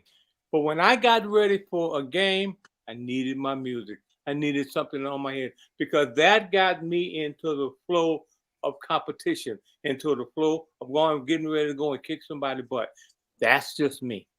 But my question is, but they actually had they had rappers in the locker room before their games. I know that's different. Huh? That is different. This is what I'm saying. I don't care who you are. You don't bring that in your locker room before you're supposed to basically commence to violence and hopefully beating somebody's blah, blah, blah. Like there's too much distraction for 18 and 19-year-olds. What games were they brought at? What games were they brought in? Wait, let me ask you. What games were they brought in at? Watch the all home games. All the home games. They were not at all home games. So let me push back. The games that the rappers were at, they won. They were Colorado State. They won those games. What we are doing, we are looking at our personal selves and putting Oregon, it on they were there. They lost. TCU, they was there. They was there, and when they start losing, that's when they went to going to the press box instead of being on the sidelines. Right. Coach Prime changed. Coach Prime. This is what I'm saying. So we have to take the good with the bad. They were winning at first, and when they start losing, adjustments were made. So to say that they were distracted wouldn't be really correct because they won those games. No, Okay. what she's saying, Panda, is that there was a systematic system that was in place that carried on onto the field. That if you have distractions in the locker room, those, Coach Prime preaches character, discipline. Was that team would have discipline? Nope. Did that he say he wanted that team fast? Was that team fast? Yeah, but Yeah. then this is what I'm telling you For all to wide what y'all receivers. doing. Y'all are blaming the style or the culture that he's trying to develop No, for I'm the blaming failures. no, sir. I'm blaming the circus around it. All All I'm right, Correct. saying so is I'll I'm allow you blaming to no speak. no no no. But you've been speaking a lot. I've been silent a lot. I'm blaming the circus that comes with it sometimes. No, and you're right. Everyone's different. Some people can have rappers in the locker room. People can be dancing all that, but some of those players cannot. And what I'm trying to say is Which player came out and said they can't? well, they're not. Well, they played like they couldn't. Right. So this is what I'm saying y'all are doing. Y'all are projecting the performance on them being distracted because of the players or because of the celebrities that were there. What I'm saying is the team had a lot more issues going on than entertainment. So we're talking about field play. So we could stick a pin and say there's some distractions there. I give you that. I concede to that. But we can't turn around and say the distractions is the sole responsibility of what we saw on the field. We saw Nope, I don't missed think anybody said assignments. that. I didn't Not say the that it was a soul. sole It wasn't the responsibility, soul. though. Not I didn't not say that. that. It wasn't. I mean, it's just I an mean, assessment of some. You know how we're talking about everything else. Was just saying. I think the idea is, hey, what are some things that we can adjust here and there to put more W's up? And these are just another. This is just another thing, like another marble Exactly, another layer. in the pot. It's Yeah, like it my just whole thing is like it's like look, I get the fact that some people like the circus, some of us don't. I say if you have to bring the circus, fine, but don't put every clown in the circus. Take some of them clowns out. But you can't call it a circus, though. It's man, I not a circus. disagree. The Yeah, terminology you're you can't using call it a and how circus, you so it's not representing it necessarily. It is a is circus. terrible. Okay, all right. It's terrible. Potatoes, potatoes. That might be your preference, but these younger athletes, I would like to assume everybody on the panel is above 30. So Yeah. these younger athletes, they are different in concept and mind. So there's a lot of things that we are seeing is him trying to do the best he had with what he had. There are a lot of other issues that were happening that contributed to that. I'm not saying that, the entertainment was the prowess of that, but I don't see it as the, oh my Okay, God sir. thing. Let me ask you a question then. What other coach in Division I football has that type of distractions around their players and they win games? Does Nick Saban We have that? do not know. We don't know. Well, hold on. Does Nick Saban have it? Does Kirby have it? Does Lincoln have it? Like, what other coach is having all these Nick Saban just lost though, so that I don't know if you want to go. Yeah, but he's okay. So he lost. How many times that was he a won? joke.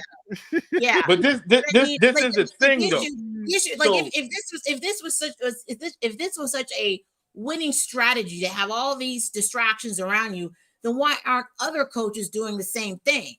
Because usually other coaches have a different style. Mr. But it didn't work because we ended 4-8, sir. You asking me a question, allow me to answer. What I'm saying to you is you are comparing it to legacy football programs.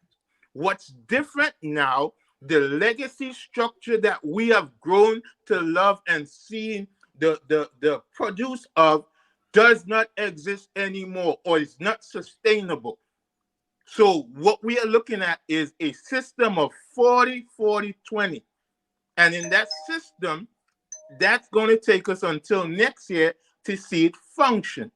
So using the distraction, because what I don't know if you all know, 40-40-20, it's 40-40-20, and that's not the circus. That's basically how he looks at it. You keep interrupting because I could finish the point. What I'm saying is, you're not answering the question. You keep interrupting. If you just give me a second, I'll get there. Panda, I gotta cut it there, man. I'm sorry. I gotta cut it there because I got a situation. The show is supposed to be over now, and I got to cut it, guys. So I love though. We have to cut this. We're gonna have to continue the conversation. Oh man, Tim, I know I see you in the green room. Sorry I couldn't bring you back on, brother.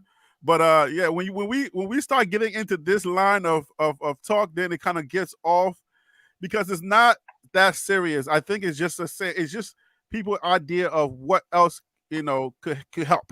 That's it. I don't think it's that serious. I don't think we have to battle facts and stuff like that to go into.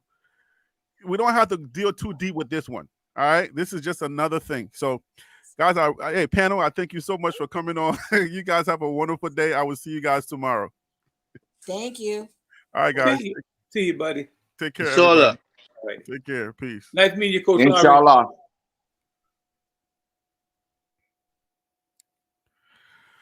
That is all, folks. I will see you guys tomorrow on TLP Live. This is, you know who this is. I'm Harry B. And that right there was the Liberian Perspective. That's TLP Sports Club. Brah.